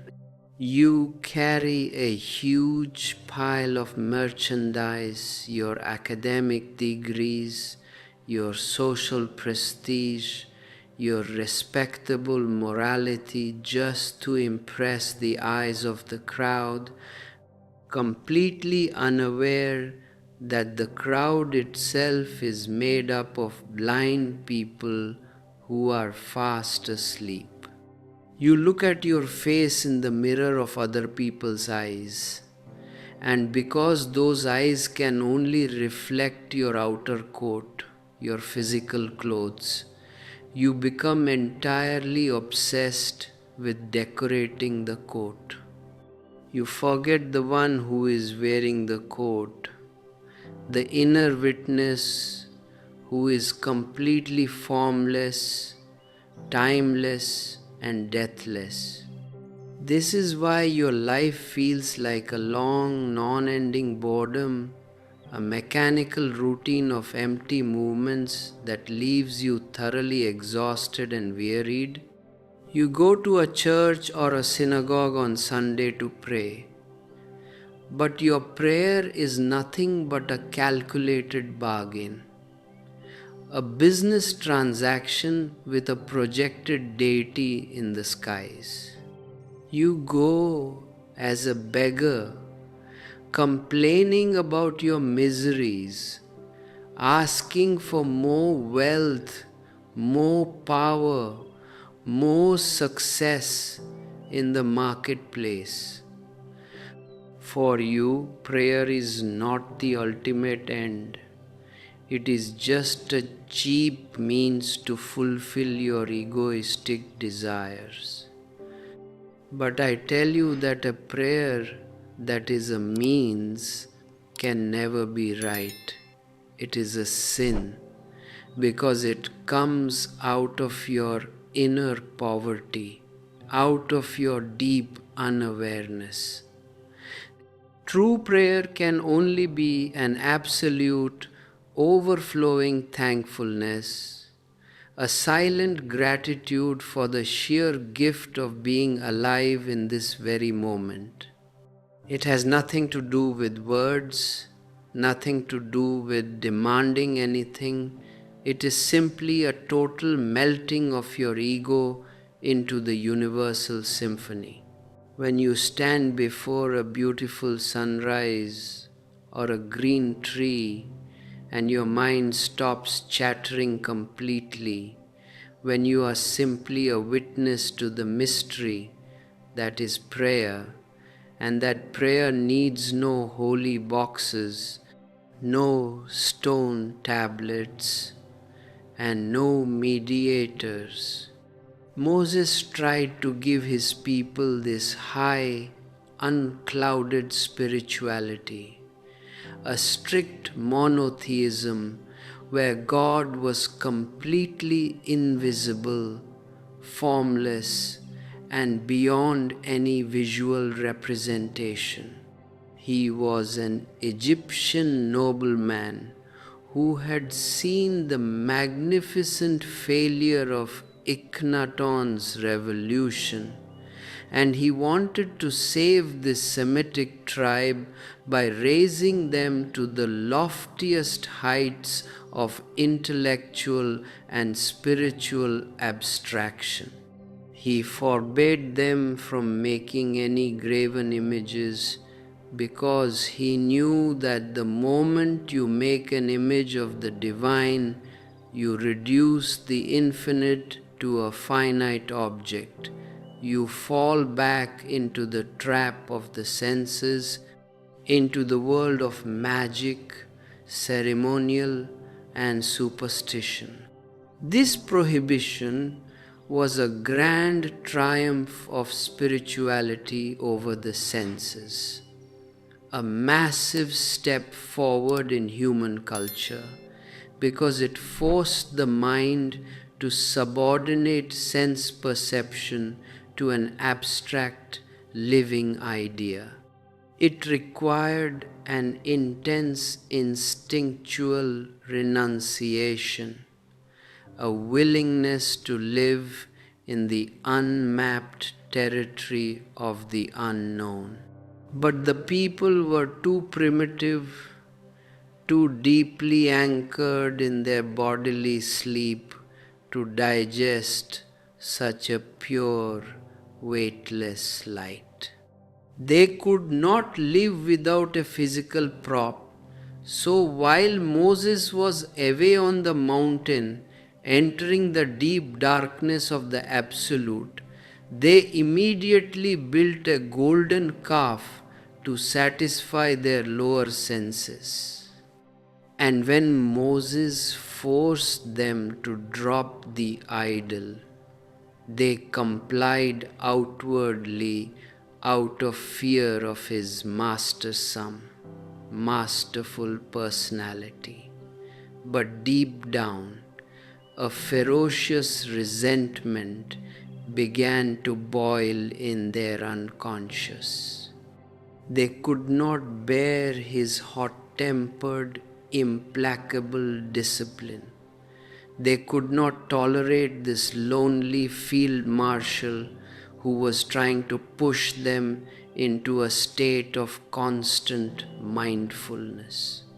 So they murdered him, buried his body in the sand of the wilderness, and then spent the next 800 years rewriting their history to hide the bloody traces of their crime.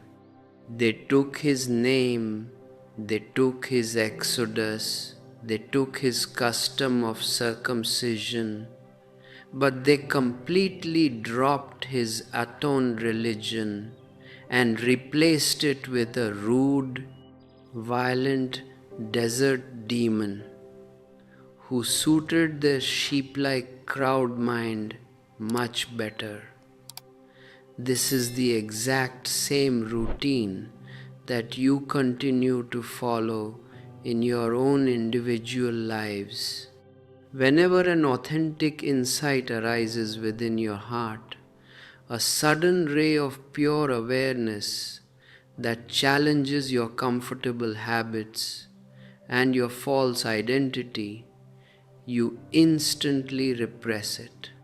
You find it too arduous, too painful to live up to the demands of your own inner light. So you put it out, you return to your old mechanical reactions, and then you build a beautiful mental theory to console yourself. You take a vow, you repent half-heartedly, and you say, "Never again will I be angry, never again will I be greedy." But your promise is a total lie, because the one who is promising in the evening is completely absent in the morning when the trial comes. You are not a single crystallized whole.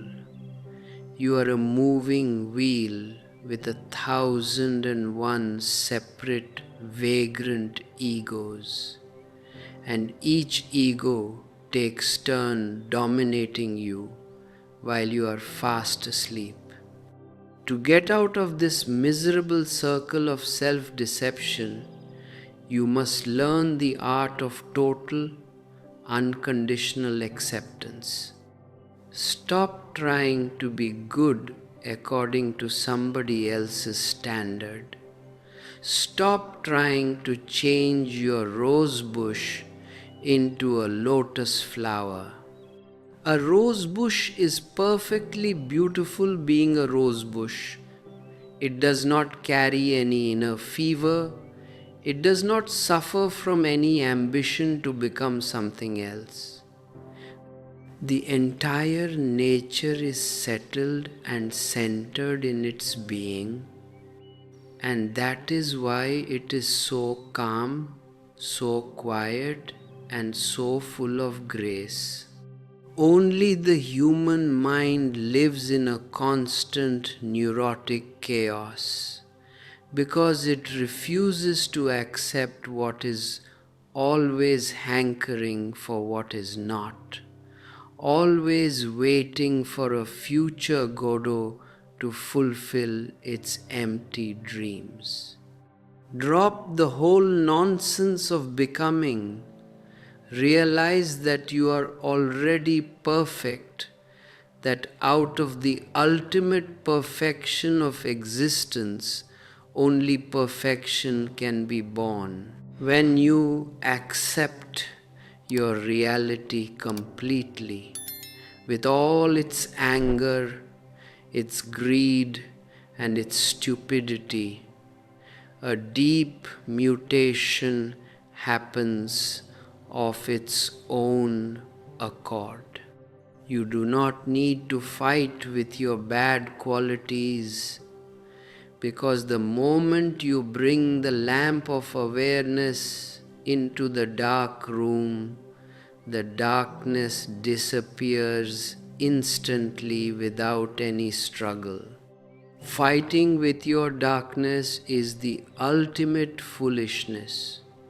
It only makes the darkness stronger because you are giving it reality.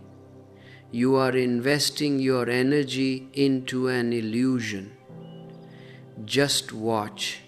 Become a detached witness on the hill, looking at the clouds of your thoughts and desires as they float across your inner sky.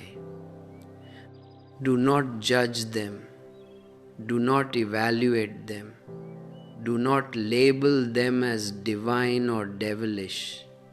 Simply allow them to be.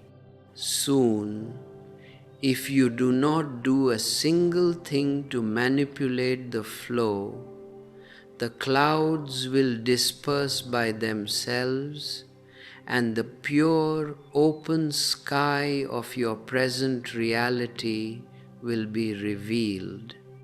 This open sky is what the ancient sages called the kingdom of heaven, and it is like a mustard seed, the smallest visible thing, completely invisible to the busy eyes of the marketplace, yet containing the biggest, most magnificent tree of life within its shell.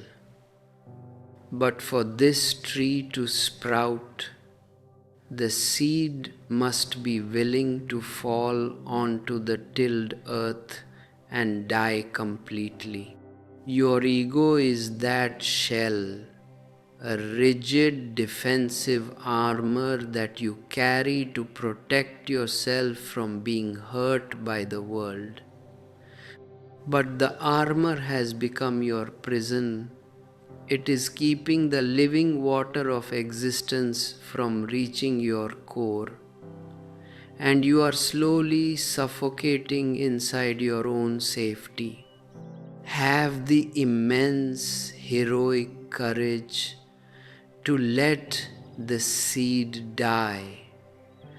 Drop your calculations, drop your holy boxes, and take off your borrowed clothes without any shame, without any fear. Only then will you behold the living reality, and you shall never be afraid of any darkness again. The Ark of the Covenant belongs to the dead past. It is an antique from an age when men were too sleepy to carry their own light. Do not waste your precious life carrying a dead box on your head. Look within your own empty space.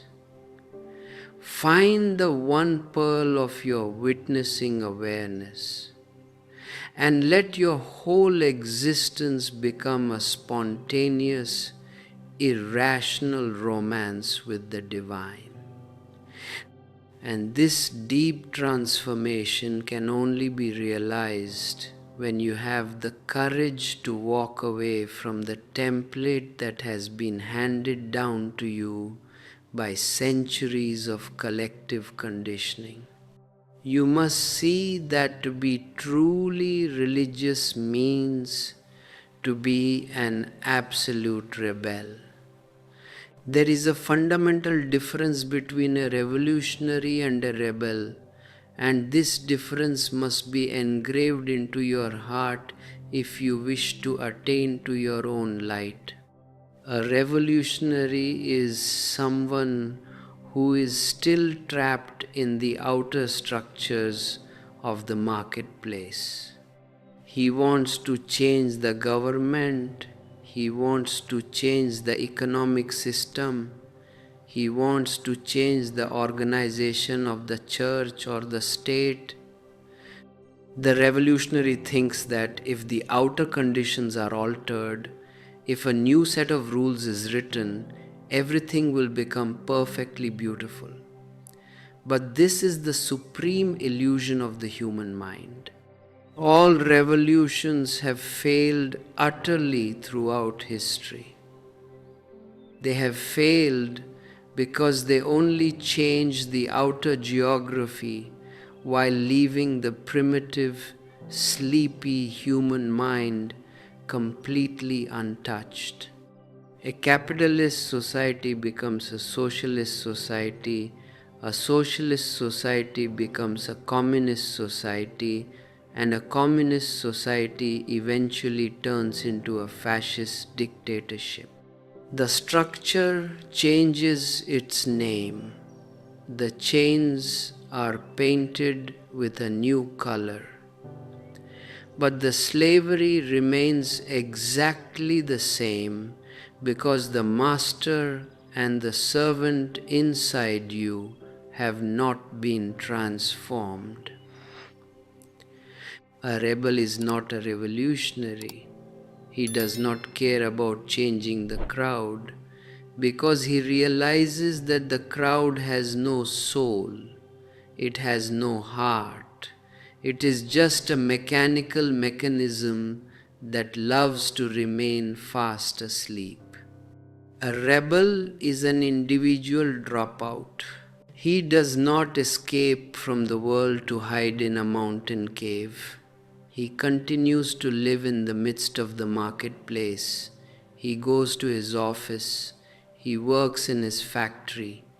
He takes care of his children. But deep down, from the very core of his being, he has dropped out of the matrix of collective conditioning. He no longer belongs to their nations. He no longer belongs to their organized churches. He no longer belongs to their traditional moralities. He stands completely alone, like a solitary peak of awareness. Wherever a rebel moves, a silent revolution moves around him because his very presence is a transforming force. He is his own revolution, his own light, and he does not look back to Moses or any historical figure to tell him how to breathe or how to live. If this deep, provocative reality is starting to break through the crust of your old beliefs, if you can feel the heavy chains of social conditioning starting to fall away from your soul, take a moment to share your raw, silent reflections in the comments below.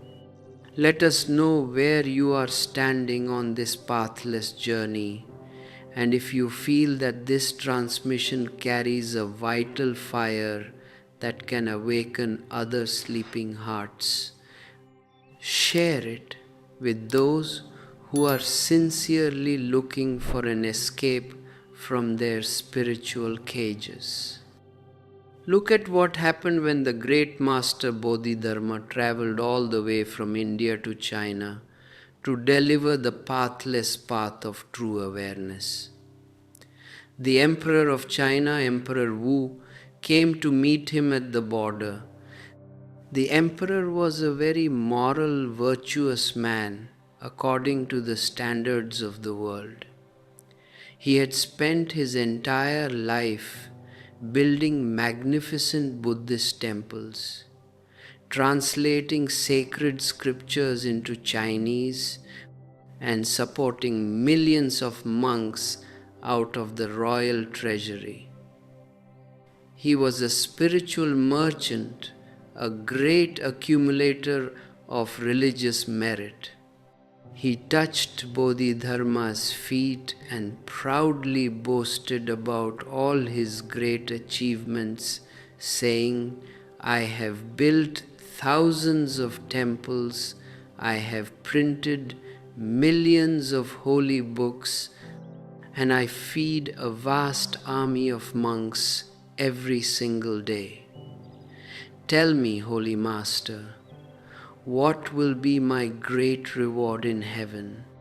Bodhidharma looked at this proud emperor with his massive fiery eyes and said, "You will fall directly into the lowest seventh hell." The emperor was completely shattered, paralyzed by shock. He cried out, "Why? What are you saying? I have done nothing but virtuous deeds." Bodhidharma laughed and told him that his so-called virtue was nothing but a pious ego, a calculated investment in the spiritual marketplace.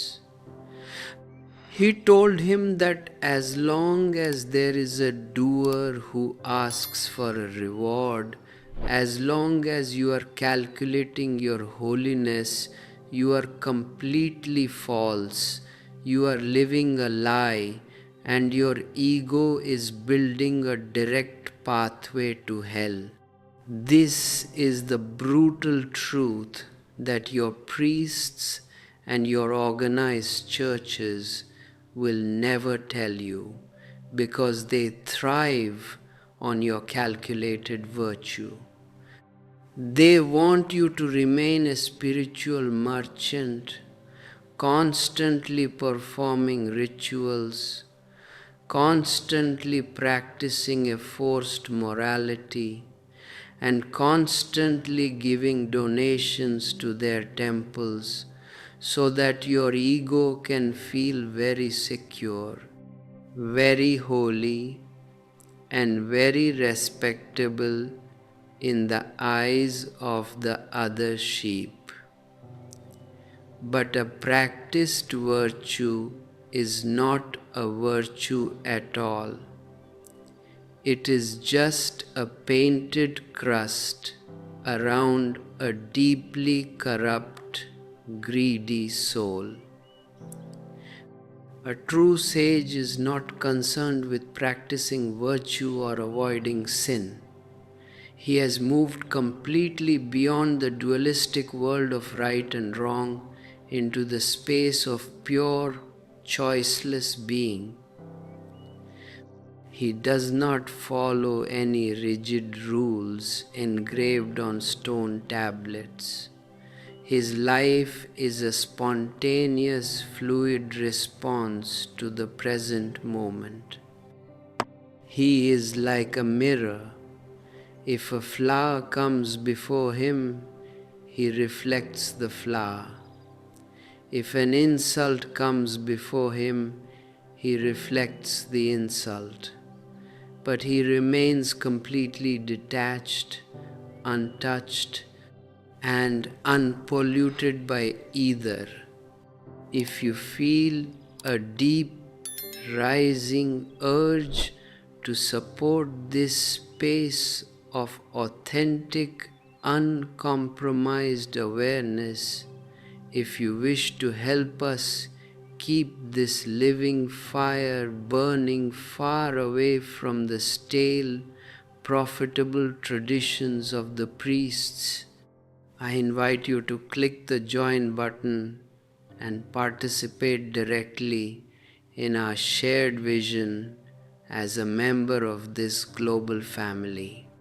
Your membership or your conscious energy contribution through a super thanks is a beautiful, direct way to ensure that these timeless transmissions can continue to flow across boundaries, shattering the golden boxes of organized religion and helping hungry souls to ignite their own inner lamps.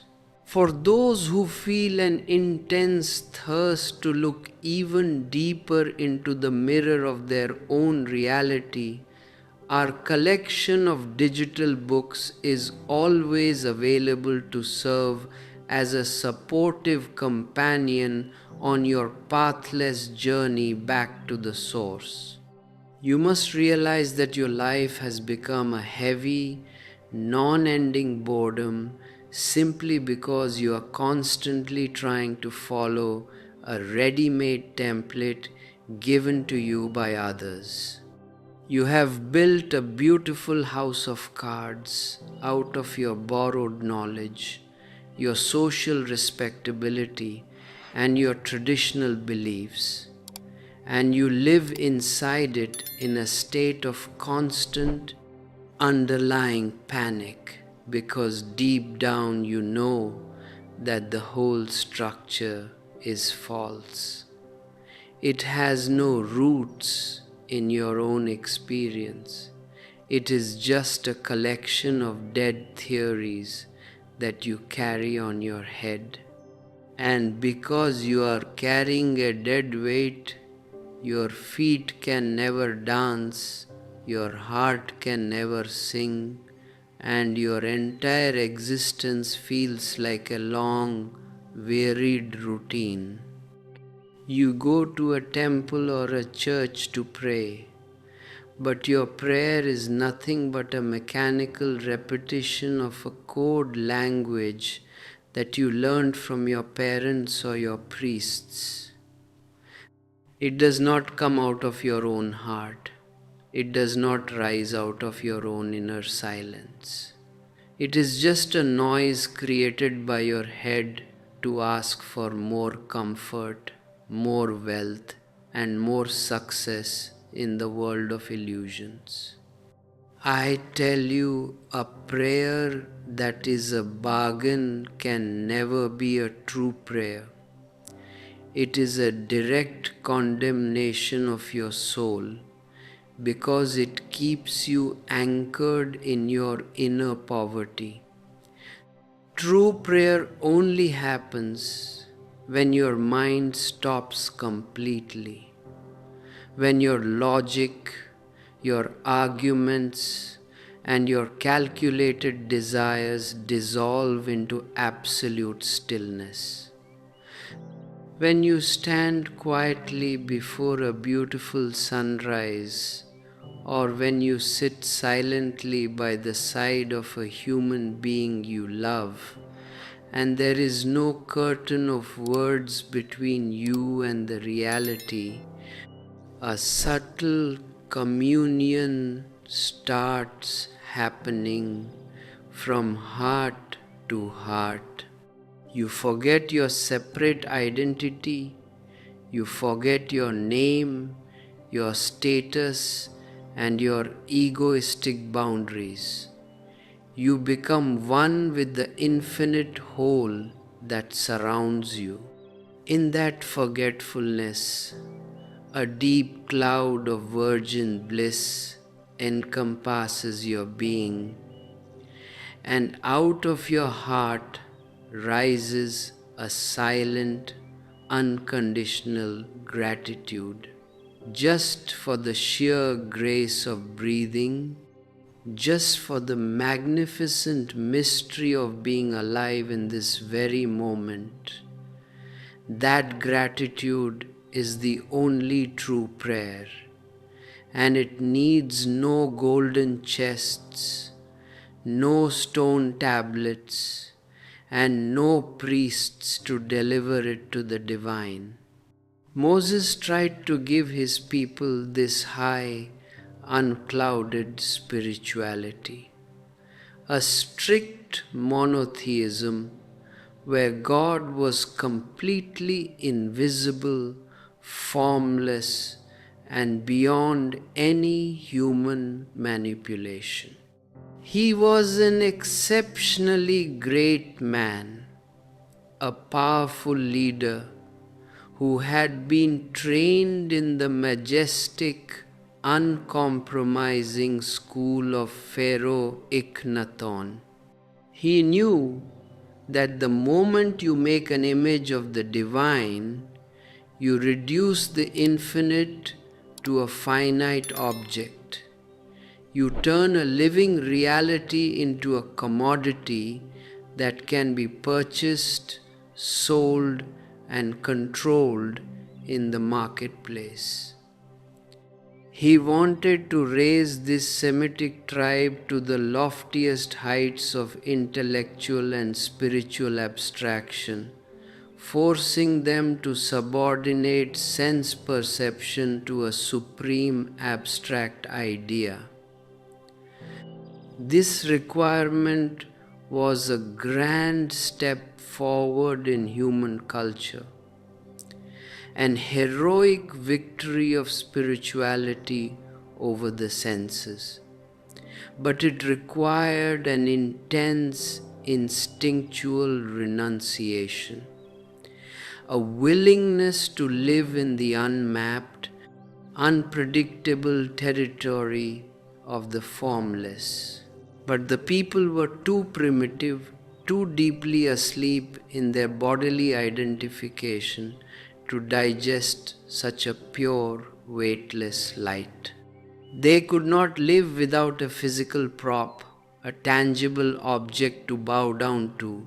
So the very moment Moses went up to the mountain to enter the deep silence of the Absolute, they gathered all their gold and built a golden calf.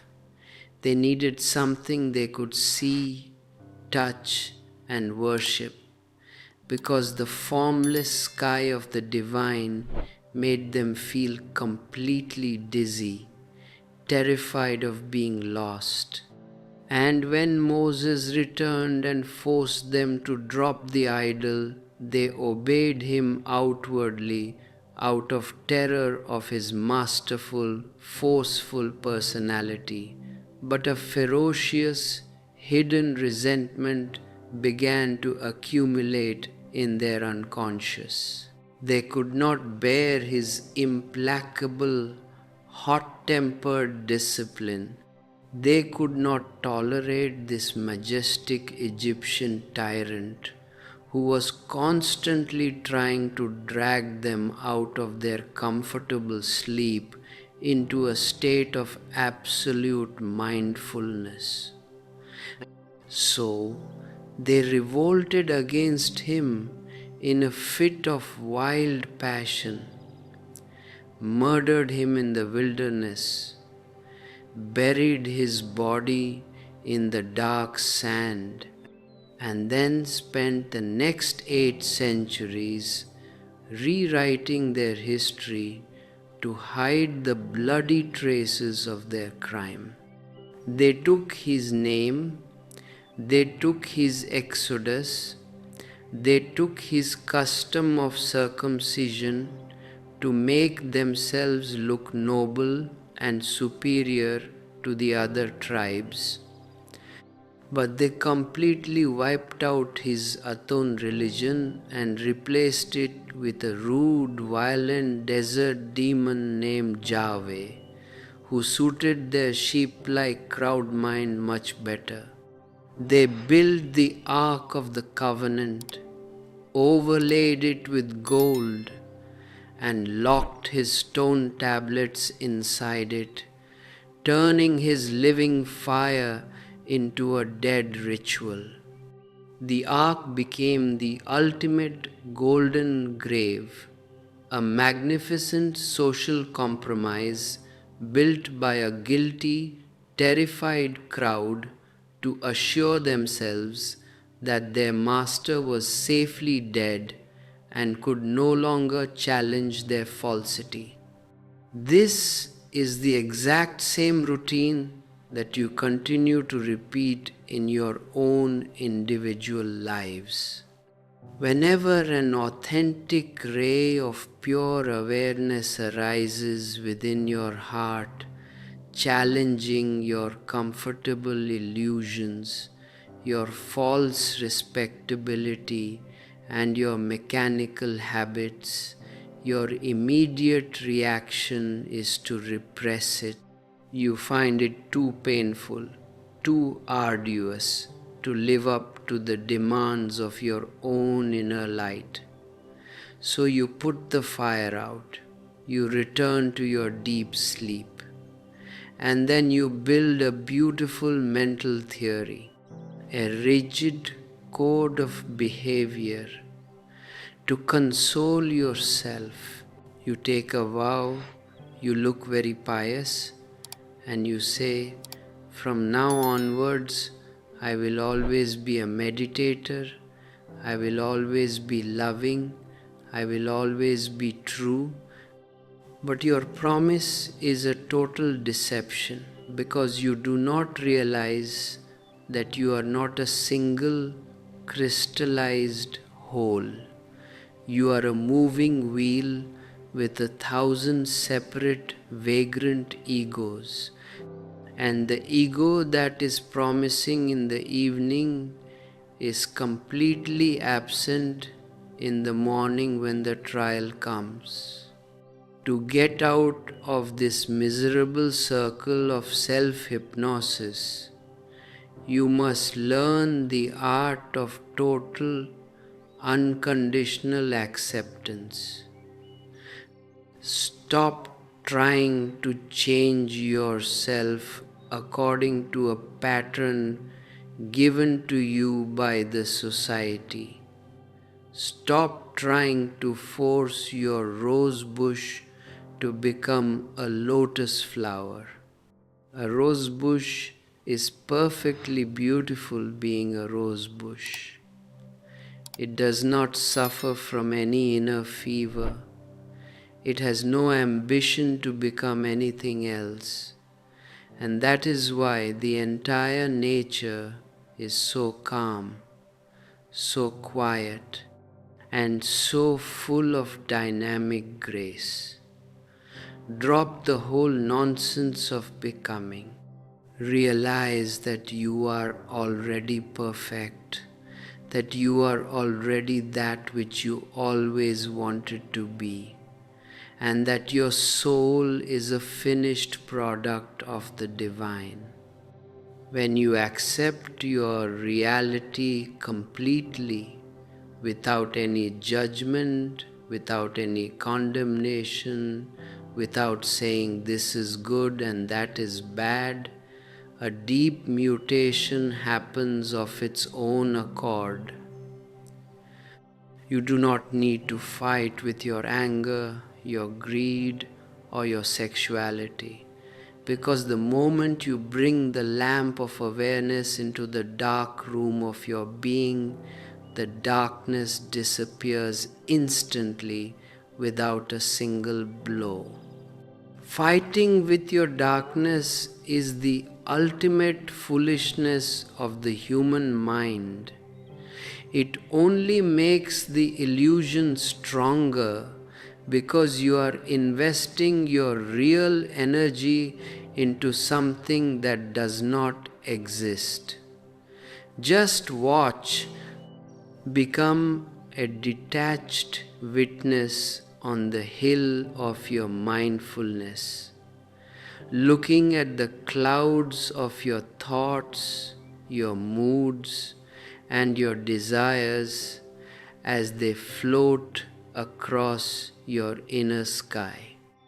Do not manipulate them, do not repress them, do not be afraid of them, simply allow them to be. Soon, if you do not interfere with the flow, the clouds will disperse by themselves, and the pure, unclouded space of your present reality will be revealed. This unclouded space is what I mean by the second childhood, the state of the twice born. It is like a mustard seed, the smallest, most invisible thing in the world of the visible, yet containing the biggest, most majestic tree of life within its shell. But for this tree to sprout and flower, the seed must be willing to fall onto the tilled earth and die completely. Your ego is that shell, a rigid, defensive armor that you carry to protect your false respectability from being hurt by the world. But the armor has become your prison. It keeps the living water of existence from touching your core, and you are slowly suffocating inside your own security. Have the immense heroic courage to let the seed die. Drop your calculations, throw away your holy boxes, and take off your borrowed clothes like a little child, without any shame, without any fear. Only then will you behold the living reality, and you shall never be afraid of any darkness again. The Ark of the Covenant belongs to the dead past. It is a relic from an age when men were too sleepy to carry their own light. Do not waste your precious life carrying a dead box on your head. Look within your own empty space. Find the one pearl of your witnessing awareness, and let your whole existence become a spontaneous, beautiful romance with the divine. We shall continue to walk along this pathless path together, moving like a great river flowing toward its ultimate realization. This unbroken movement toward the ultimate oceanic reality is why your established traditions are perpetually in a state of underlying panic, because they know that the moment you step out of their dualistic structures, their entire authority will turn to dust. They have built an elaborate playground of contrasts, good versus evil, pure versus defiled, the choosing of one tribe over another simply to avoid looking into the pathless, boundaryless sky of pure being. Sigmund Freud, approaching this exact human paradox from the rigorous lens of historical psychoanalysis, recognized that the collective religious structure of the West was built upon a profound, monumental concealment. In his deep inquiry into the origin of monotheism, he uncovered a riddle that strikes like a lightning bolt into the heart of organized theology. He observed that the great leader and lawgiver whom the Jewish people praise as the greatest of their sons, the man Moses, was in all historical probability not a Jew at all, but a high-born Egyptian who was entirely derived from the aristocratic culture of the Nile. When you look closely at the legendary history that the priests have woven around Moses, you can instantly see the seam lines, the clumsy marks of textual distortion. The biblical narrative tells a beautiful poetic story about a poor Hebrew infant hidden in a basket of sedge among the bulrushes of the Nile, saved by an Egyptian princess who names him Moses because she drew him out of the water. But this is a classic folk etymology, a naive invention of a later age. The active Hebrew form Moshe can at best mean only the drawer out, not the one who was rescued. And it is completely nonsensical to credit an ancient Egyptian princess with a deep knowledge of Hebrew etymology. The truth is far more radical and historically anchored. The name is purely Egyptian, derived from the word Mose, which simply means a child. It is the exact same suffix you find in the glorious names of the Egyptian pharaohs, Ahmose, Thutmose, and Ramose or Ramses. It was a common abbreviation for cumbrous full names like Thamos, meaning Tha has given a child, where over time the divine prefix was dropped in current usage, leaving only the simple word child. Why did the collective mind of a people need to invent such an elaborate fiction to transform a distinguished Egyptian nobleman into a humble Hebrew slave?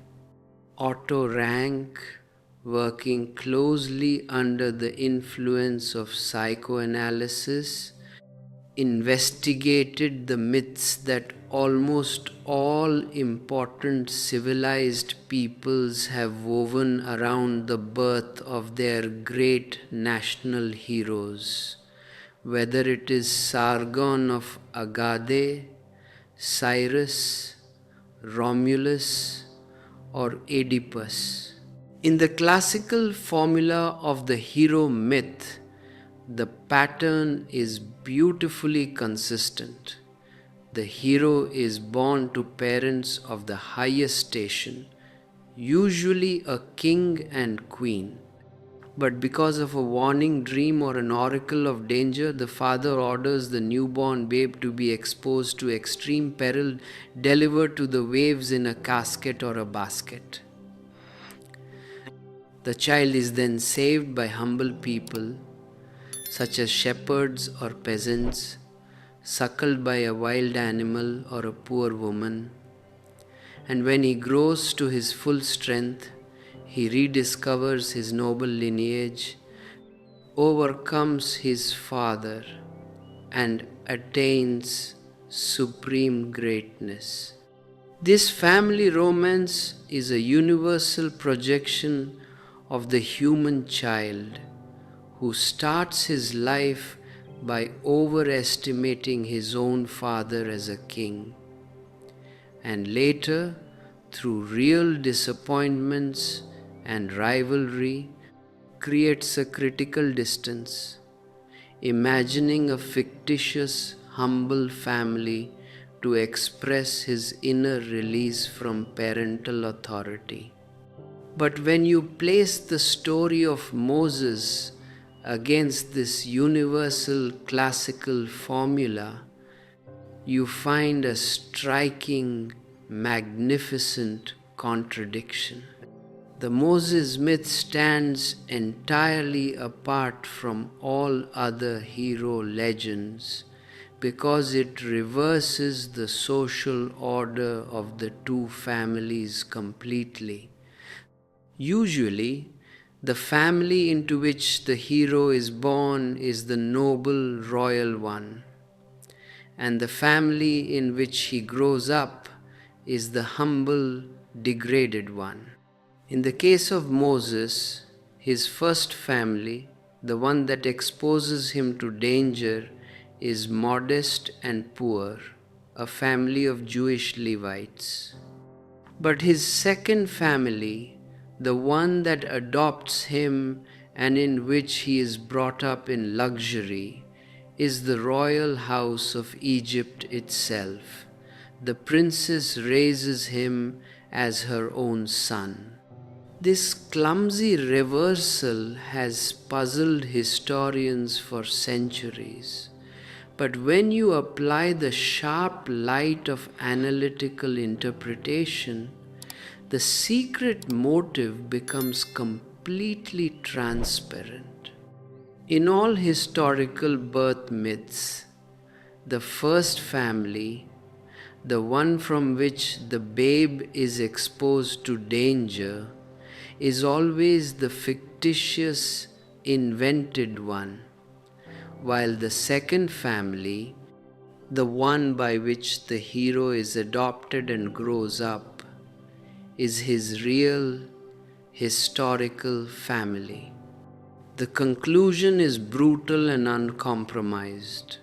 Moses was a distinguished Egyptian who descended from his high eminence to the level of the children of Israel, and the legend had to undergo a violent, tendentious transformation to turn this noble stranger into a Jew, so that the nation could claim him as their own. If the deep current of this historical unmasking is beginning to shatter the stale mirrors of your traditional conditioning, if you can feel the immense value of looking at reality without any protective armor, I invite you to share your silent reflections in the comments below. Let us use this space as a shared laboratory of pure awareness, far away from the noisy marketplace of the crowd. And if you feel a deep, rising gratitude for these uncompromised transmissions, if you wish to help this light expand and reach other hungry souls across the earth, consider clicking the join button to support our work directly as a member of this global family. Your participation or your conscious energy contribution through a super thanks is a beautiful, direct way to ensure that this dynamic fire can keep burning brightly, free from the stale compromises of the priests. For those who feel an intense urgency to look deeper into the architecture of their own inner space, our beautifully prepared ebooks are always available to serve as a mirror for your pathless journey back to the source. To understand the dynamic effect of Moses' mission, you must look at the custom that has become the definitive landmark of the Jewish identity, the custom of circumcision.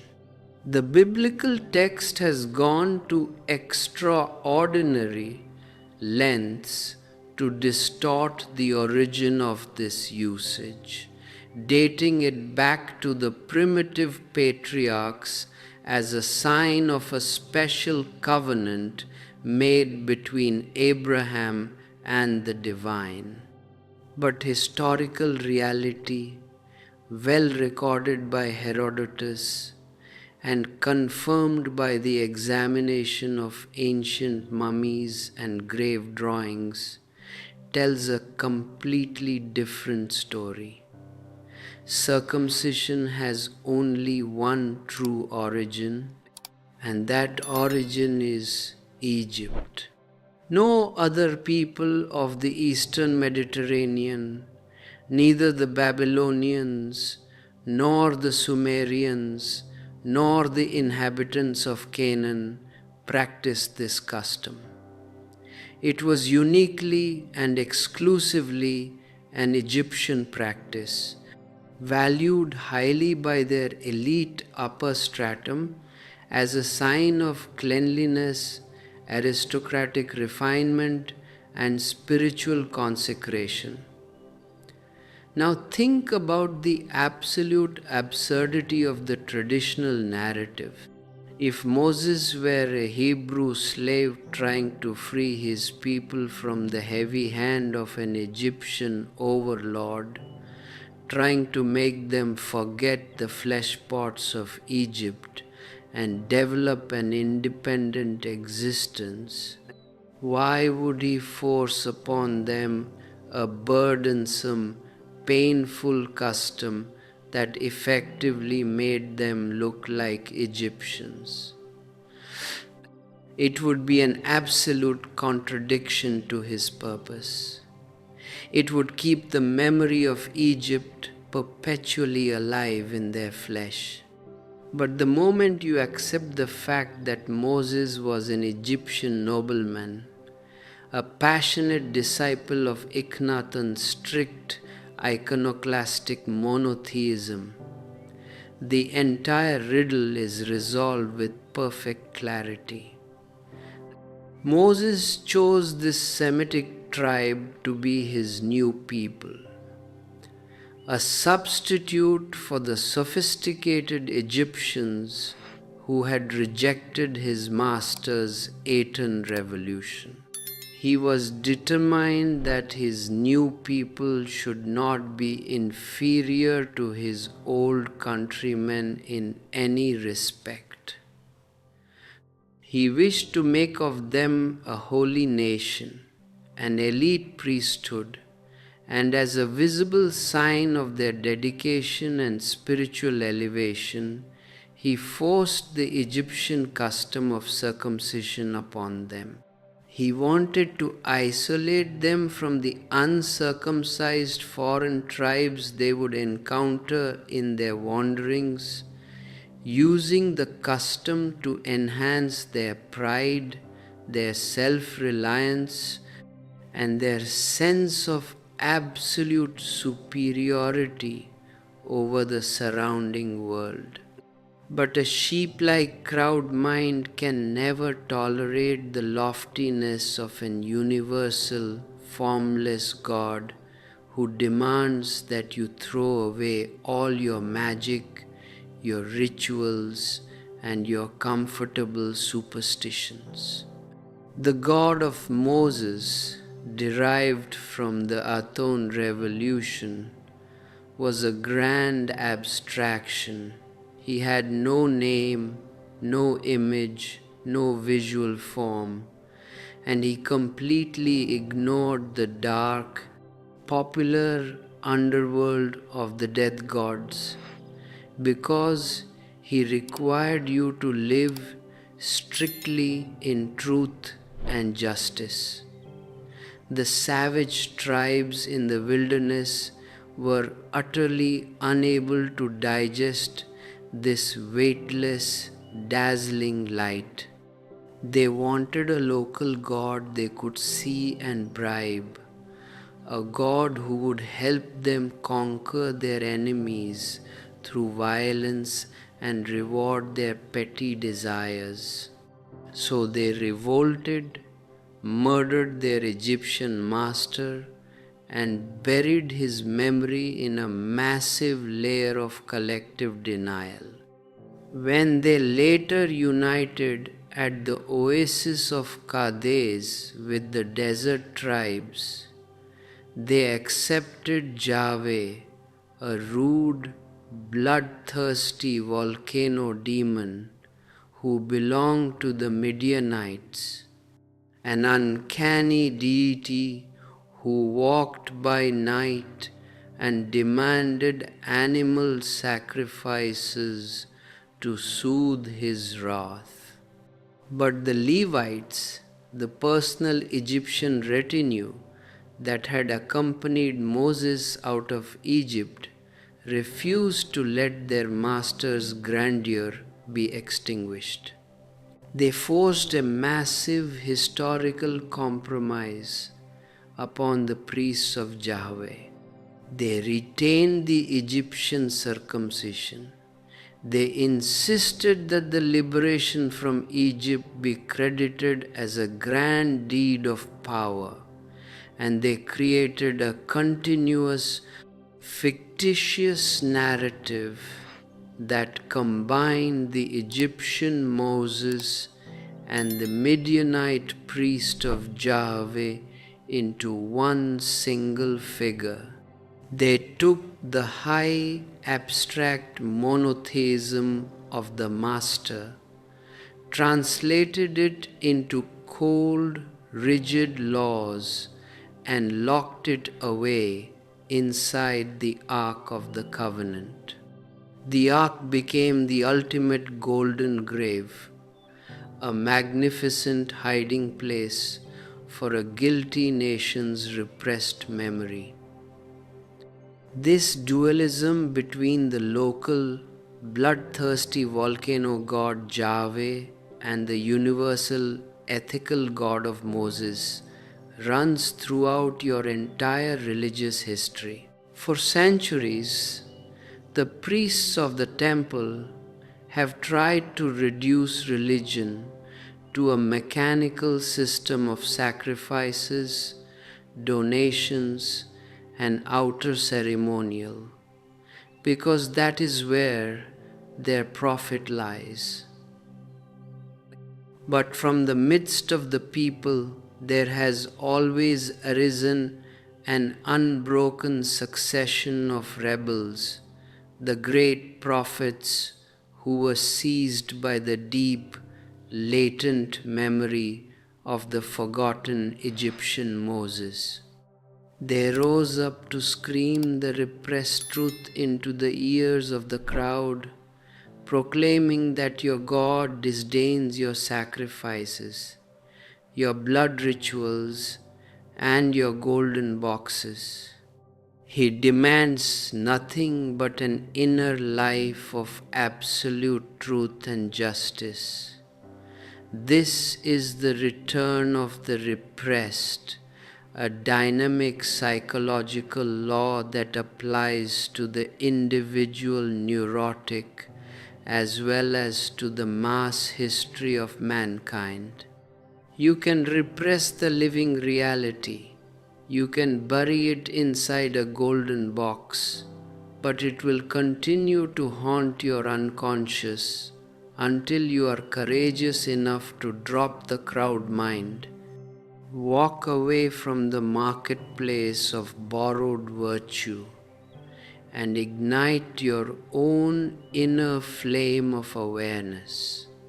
And this heavy armor of borrowed virtue can never allow you to taste the true sweetness of existence, because it keeps you perpetually fragmented, fighting a losing battle against your own natural currents. You must understand that even the greatest intellectual giants of human history, the men who created entire systems of psychology and science, were deeply terrified of this formless, unmapped reality. Look at Sigmund Freud, a magnificent genius who explored the hidden layers of human behavior. He was an exceptionally intelligent man, yet whenever anyone mentioned death or the ancient mummies of Egypt, he would begin to tremble with an uncontrollable panic. Twice he fainted and fell directly from his chair simply because someone was discussing corpses or the ruins of the past. And look at Carl Jung, one of the most brilliant minds of the West. Many times in his life, he made reservations to visit Rome, to look into the secret archives of the Vatican Library, which contains the oldest records of human religion. But the moment he went to purchase the ticket, he would begin to shake with an intense, paralyzing fear. He would cancel the ticket and return to his home. And in his memoirs, he finally admitted that he dropped the project completely because he could not go to Rome.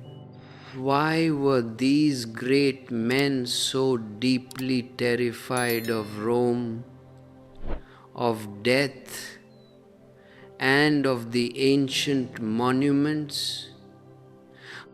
Because the human mind is like a small decorated corner that you have cleaned and furnished to feel safe.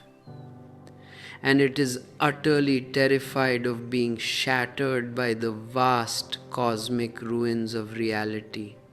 A camel is very proud of its height until it comes near the majestic peaks of the Himalayas. For the first time, it realizes that it is nothing. Your great philosophies, your complicated systems of thought, and your golden boxes like the Ark of the Covenant are nothing but tiny shelters built by a terrified mind to protect its fragile ego from the shattering vastness of the universe. If you can feel the deep psychological reality of this ancient fear starting to dissolve within your heart, if you are ready to walk out of your decorated cave into the absolute sunlight of awareness, take a moment to share your silent insights in the comment section below. Let us know how these words are touching your life. And if you wish to help this light expand to other sleeping souls, consider sharing this transmission with those who are sincerely looking for an escape from their spiritual cages. You must realize that all your accumulated knowledge, your sacred scriptures, and your traditional moralities are completely borrowed. They are like an empty dictionary without any living content. Mark Twain once went to listen to a friend who was a highly celebrated priest, a very poetic orator whose church was always overcrowded. The priest delivered his best sermon ever, a beautiful symphonic speech full of poetry and fire. But Mark Twain sat right in the front row, looking absolutely dead, without a single spark of appreciation on his face. When they were driving back together, the priest could not help but ask why he remained so indifferent. Mark Twain smiled and told him that his sermon was nothing new, that he had a book in his house from which the priest had simply copied every single word. The priest was horrified and denied it vehemently, but the next morning Mark Twain sent him a package containing a copy of a big dictionary with a note saying, "You can find all your beautiful words here." This is the exact situation of your mind. You have a massive dictionary of words. You talk about love, you talk about meditation, you talk about the divine. but the real experience is entirely missing. You are just putting empty plates before your soul, making the superficial movements of eating while remaining fundamentally starved. If you feel a deep, rising urgency to step out of this dictionary world, if you wish to support this space of authentic, uncompromised awareness, far away from the stale traditions of the priests, I invite you to click the join button and become a vital part of our global family. Your membership or your conscious energy contribution through a super thanks is a beautiful way to ensure that this dynamic fire can keep burning brightly across the earth, helping hungry souls to drop their heavy boxes and find their own pathless reality. For those who wish to look even deeper into the mirror of their own being, our collection of e-books is always available to serve as a silent guide for your inner journey. Look at how your mind continuously creates false divisions of pure and defiled, of superior and inferior, simply because it cannot comprehend the indivisible reality. The great philosopher Shankaracharya was once walking through the holy city of Benares after taking his ritual bath in the Ganges. He was feeling exceptionally pure, a supreme Brahmin who had just washed away all his worldly impurities in the sacred water. Suddenly, an untouchable, a poor Sudra, happened to pass by and accidentally touched his body. Shankara became furious and shouted at him, saying, "What have you done? You have defiled me. I must go and take another bath immediately." But the untouchable smiled deeply and asked him a simple question. "O great knower of the truth, you teach that only the one Brahman exists everywhere. So allow me to ask you, did my body touch your body, or did my soul touch your soul? If my body touched your body, you say that the body is just an illusion, a passing dream. So how can a dream defile the reality? And if my soul touched your soul, is not the same undivided one present in both of us?" Shankara was completely stunned. His theoretical philosophy was shattered in a single second by a living fact, and he bowed down at the feet of the untouchable, because he realized that his purity was just a mask of the mind. You will always remain divided, always in a state of inner conflict, as long as you are identified with the deepest duality of the body, which is sex. Have you observed that you can forget a person's name, you can forget their face, you can forget their religion, but you can never forget whether they were a man or a woman? The moment a person enters the room, the first thing your unconscious registers is their sex. and your entire behavior changes instantly. If it is a woman, the man inside you becomes tender. If it is a man, the woman inside you reacts.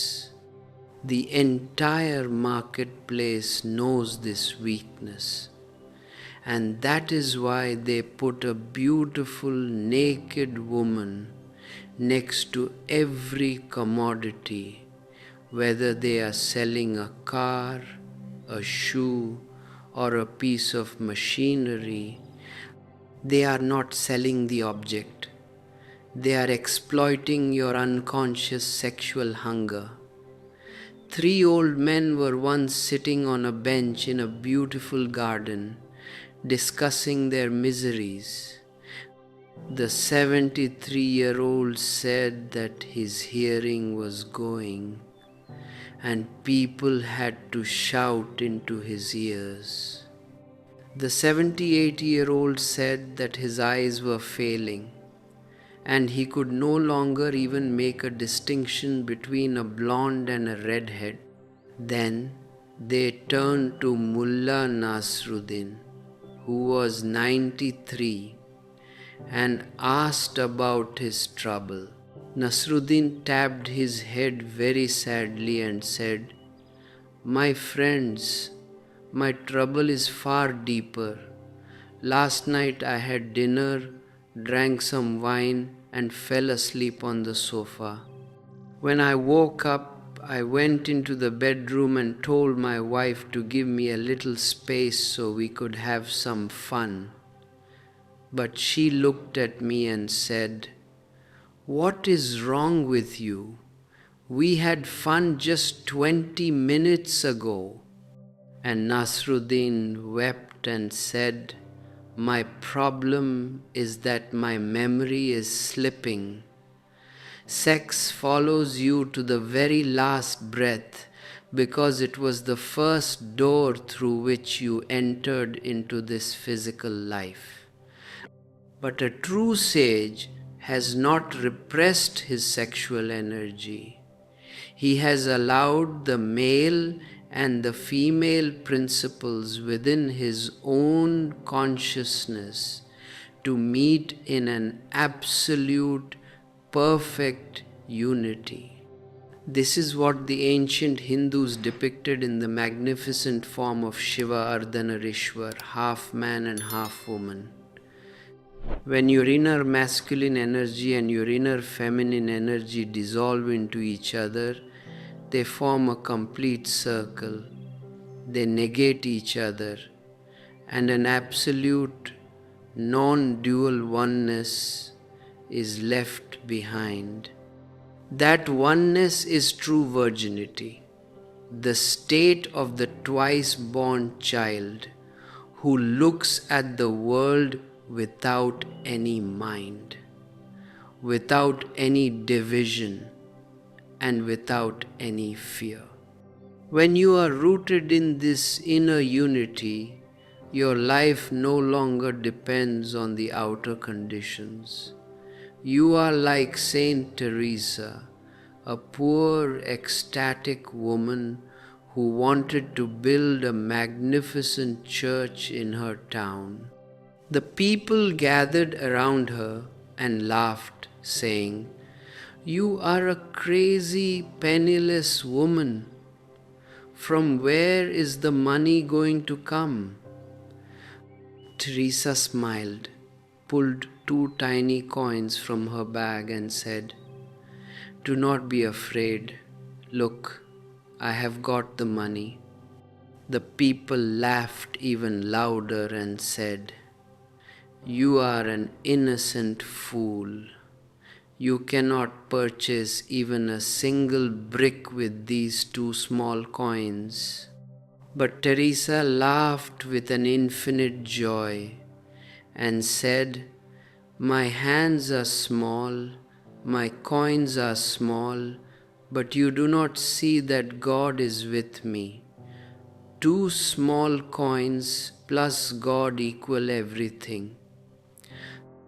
And on that very spot, stands one of the most beautiful churches in the world, because she did not rely on her own petty strength. She relied on the infinite abundance of the whole. Drop your heavy merchandise. Stop carrying your dead boxes and your stone tablets through the dark wilderness. Realize that the temple is not outside you. It is your own empty, spacious heart.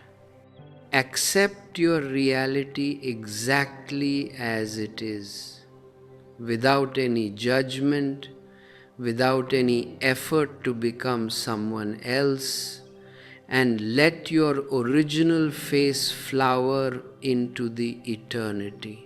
We shall continue to step into this silent stream of awareness together, allowing our separate drops to dissolve into the absolute, pathless ocean of the divine. This absolute, pathless ocean of the divine is not something far away in the future, nor is it locked inside an ancient golden safe. It is the very fabric of your breath in this exact moment. Sigmund Freud, in his final monumental reflections in Moses and monotheism, observed a magnificent psychological law that explains the deep, obsessive intensity of all religious traditions. He stated that religious phenomena owe their unique, compulsive power over mankind to the hidden core of historical truth. They contain a truth that was once lived, violently repressed, and later brought back to the surface through the mechanics of the unconscious. The Ark of the Covenant, the long centuries of theological obsession, and the rigid clinging to the stone tablets are not based on a mere fairy tale. They are based on a real, traumatic event that took place in the wilderness of human prehistory. Humanity carries the dark, unhealed scar of having murdered its own spiritual father, the Egyptian Moses who tried to lift them out of their primitive sleep. And because you cannot face the historical reality of that murder, you turn the master into a safe, predictable dogma, locking his message inside a golden grave so that you can worship his memory without ever having to undergo the pain of your own inner transformation. The history of your organized institutions is a continuous struggle between the priest who guards the dead box and the prophet who carries the living flame. When the Semitic tribes murdered Moses and chose the bloodthirsty volcano demon Jahav at the oasis of Kadesh, it looked like the absolute end of the Aton revolution. The people returned to their comfortable sleep, to their animal sacrifices, and to their magical superstitions. But the Levites, the close Egyptian companions who had accompanied Moses out of the Nile Valley, kept the latent memory of the Master alive in the dark background of the nation's unconscious. For centuries, the official priesthood elaborated the outer ceremonial, building a complex network of sacrifices, rituals, and strict dualistic boundaries to maintain their corporate power over the masses. They wanted you to believe that God is a separate, angry judge who can only be appeased through their official mediation and their temple boxes. But the dynamic law of the return of the repressed can never be stopped by any human engineering. From the very midst of the sleepy crowd, across generations, there arose an unending procession of solitary rebels, the great prophets. These men were not trained in the intellectual universities of the priesthood. They were simple, authentic individuals who became suddenly possessed by the latent, unquenchable fire of the forgotten Mosaic God. They rose up to shatter the comfortable quietness of the marketplace, screaming into the ears of the crowd that the divine disdains your blood sacrifices, your outer ceremonial, and your heavy golden boxes. They proclaimed the original weightless truth of Moses, that the supreme reality demands nothing but an inner life of absolute truth, justice, and unclouded awareness. The prophets were the true pool of spiritual rebellion, working sedulously for centuries, until the rude desert demon Yahweh was completely transformed back into the universal ethical presence of the formless whole. You must see that this exact same struggle is happening inside your own consciousness every single hour. Your head is the priest. It loves to accumulate dead knowledge, to practice a forced morality, and to build a secure defensive armor of borrowed beliefs around your life. Your head loves the box because rules are safe, predictable, and easy to manage. But your heart is the prophet. It continuously longs for the wild, unmapped sky of pure freedom. Your heart gets deeply suffocated by the rigid templates of the society, and it creates a strange underlying discontent, an intense inner thirst that can never be quenched by any of the material commodities of the marketplace. Do not ignore this holy discontent. Do not try to soothe it with the cheap tranquilizers of traditional religion or political success. Use this inner fire as a magnificent dynamic force to burn down your false masks, to dissolve your armor, and to pull you out of the mechanical sleep of your conditioning. To walk with your own light means you must learn to shift your entire emphasis from the objective world of things to the pure subjectivity of the witness. In the true sage, the ancient masters described the secret mechanics of opening your inner eyes through the method of Tratak, the intense, unblinking gazing at a living flame. When you look at an ordinary object in the marketplace, your energy flows outward, away from your core, and you become completely lost in the reflection.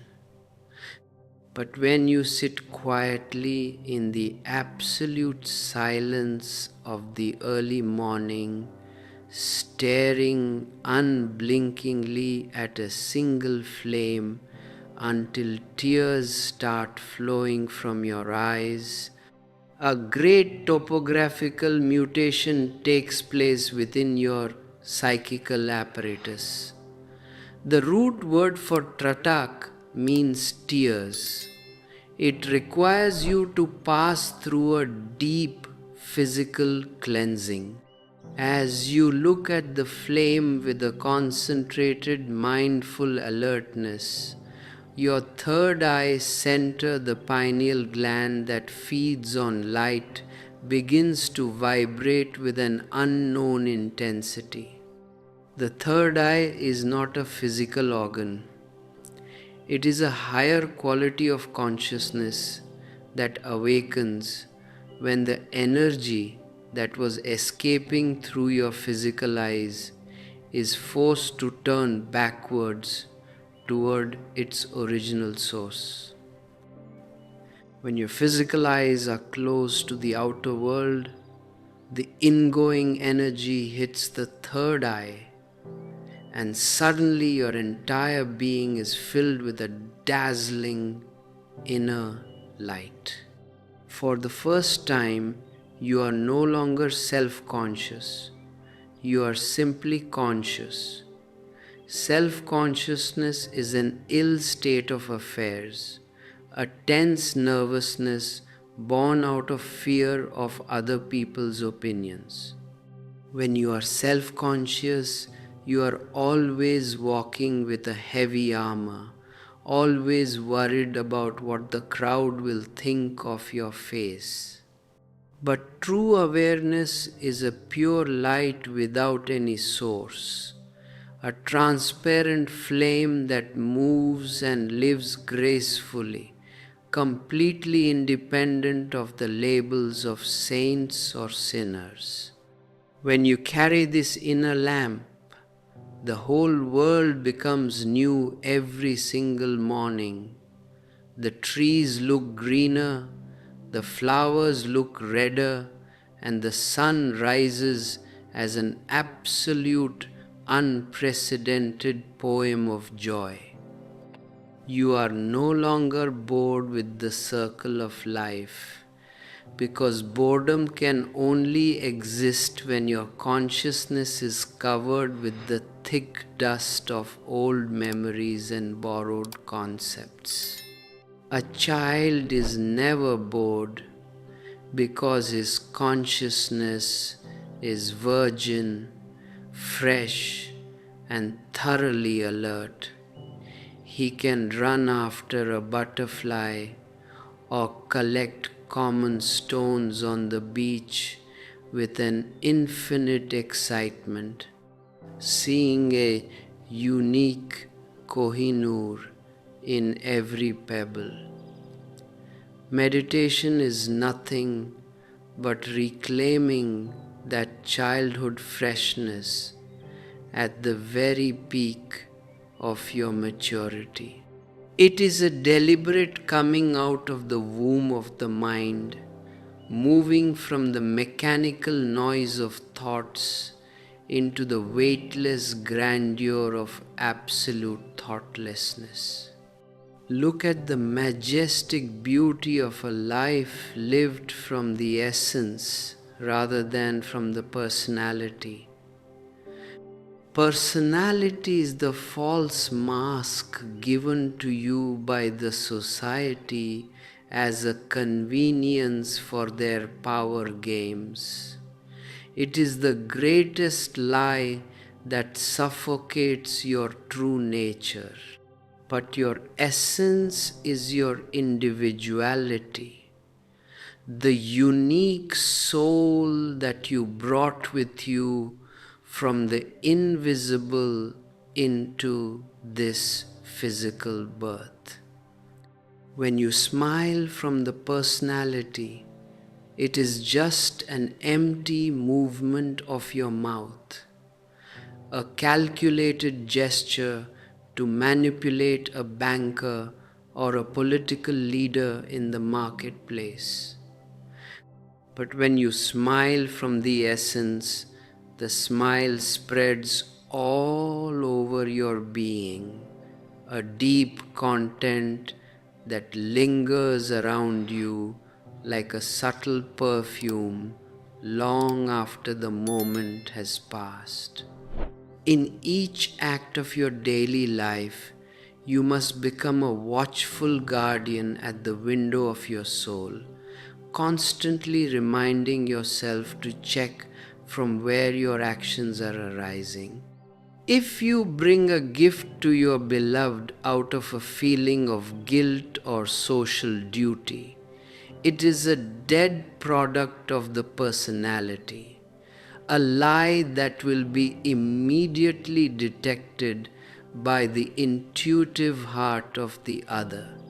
But if your gift is a spontaneous sharing of your inner joy, an overflowing ripple from your own central affluence, it becomes an alchemical act of pure devotion. A true sage does not renounce the world to become an unworldly simpleton on a mountain top. He lives right by your side in the ordinary world, but he exists simultaneously in a totally different dimension. He accepts all the contradictions of existence because he knows that the divine contains all contraries within its vast unity. God is the lowest and the highest. He is in the darkness of sex and in the crystal brilliance of samadhi. He is the killer and he is the killed. The theologians who try to make God consistent always end up making him look poor and limited, because consistency is a rule of the tiny human mind, not a law of the infinite cosmos. When you drop your labels, your categories, and your moralistic definitions, you become a perfect swimmer who rests effortlessly on the tide of what is. You no longer try to swim upstream. You no longer have any personal utopia to achieve. You simply float with the river of life, allowing its current to carry you back to the vast ocean of being. If this deep, roaring current of authentic rebellion is striking a fire within your soul, if you are ready to drop your heavy merchandise and find the one pearl of your unique reality, I invite you to share your silent insights in the comment section below. Let your voice rise in this gathering of unique individuals who are ready to walk with their own light. And if you feel a profound, rising gratitude for these uncompromised teachings, if you wish to act as a vital instrument to ensure that this dynamic fire can reach other hungry hearts across the earth, consider supporting our work directly. By clicking the join button on this platform, you can participate as a member of our inner circle, creating a conscious energy exchange that keeps this space independent of the marketplace. You can also offer your support through a super thanks, which acts as a direct blessing for the continuation of these video transmissions. For those solitary seekers who wish to look deeply into the mirror of their own reality during the quiet hours of the night, Our beautifully prepared collection of digital books is always available to serve as a supportive companion for your pathless journey back to the source. The ultimate truth behind the Ark of the Covenant is that you cannot find the divine in any external container because you yourself are the covenant. You yourself are the dynamic reality. When the old master closed his windows and doors to read his secret book in solitude, the disciples were consumed by an intense curiosity to find what rare wisdom was hidden inside its pages. The moment the master died, they rushed into his room, opened the book, and were deeply disappointed to find that the entire book was completely empty except for one single page. And on that page there was written only one sentence. When you can make a distinction between the container and the content, you have become wise. Your scriptures, your golden boxes, your churches, and your words, they are nothing but the containers. Do not get too attached to the banks of the river. The banks can never quench your infinite thirst.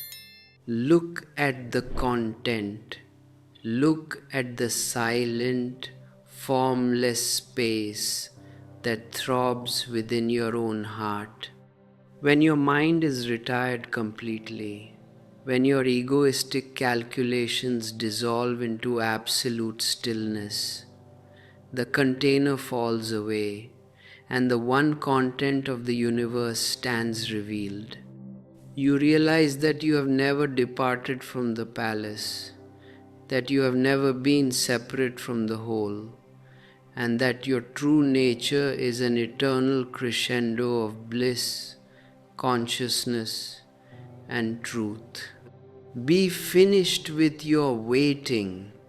Stop being a vagabond on the endless roads of future projections. Delight in this very moment. Open your wings to the infinite sky of freedom and let your separate drop be completely lost in the magnificent, pathless ocean of the divine. I bless you all.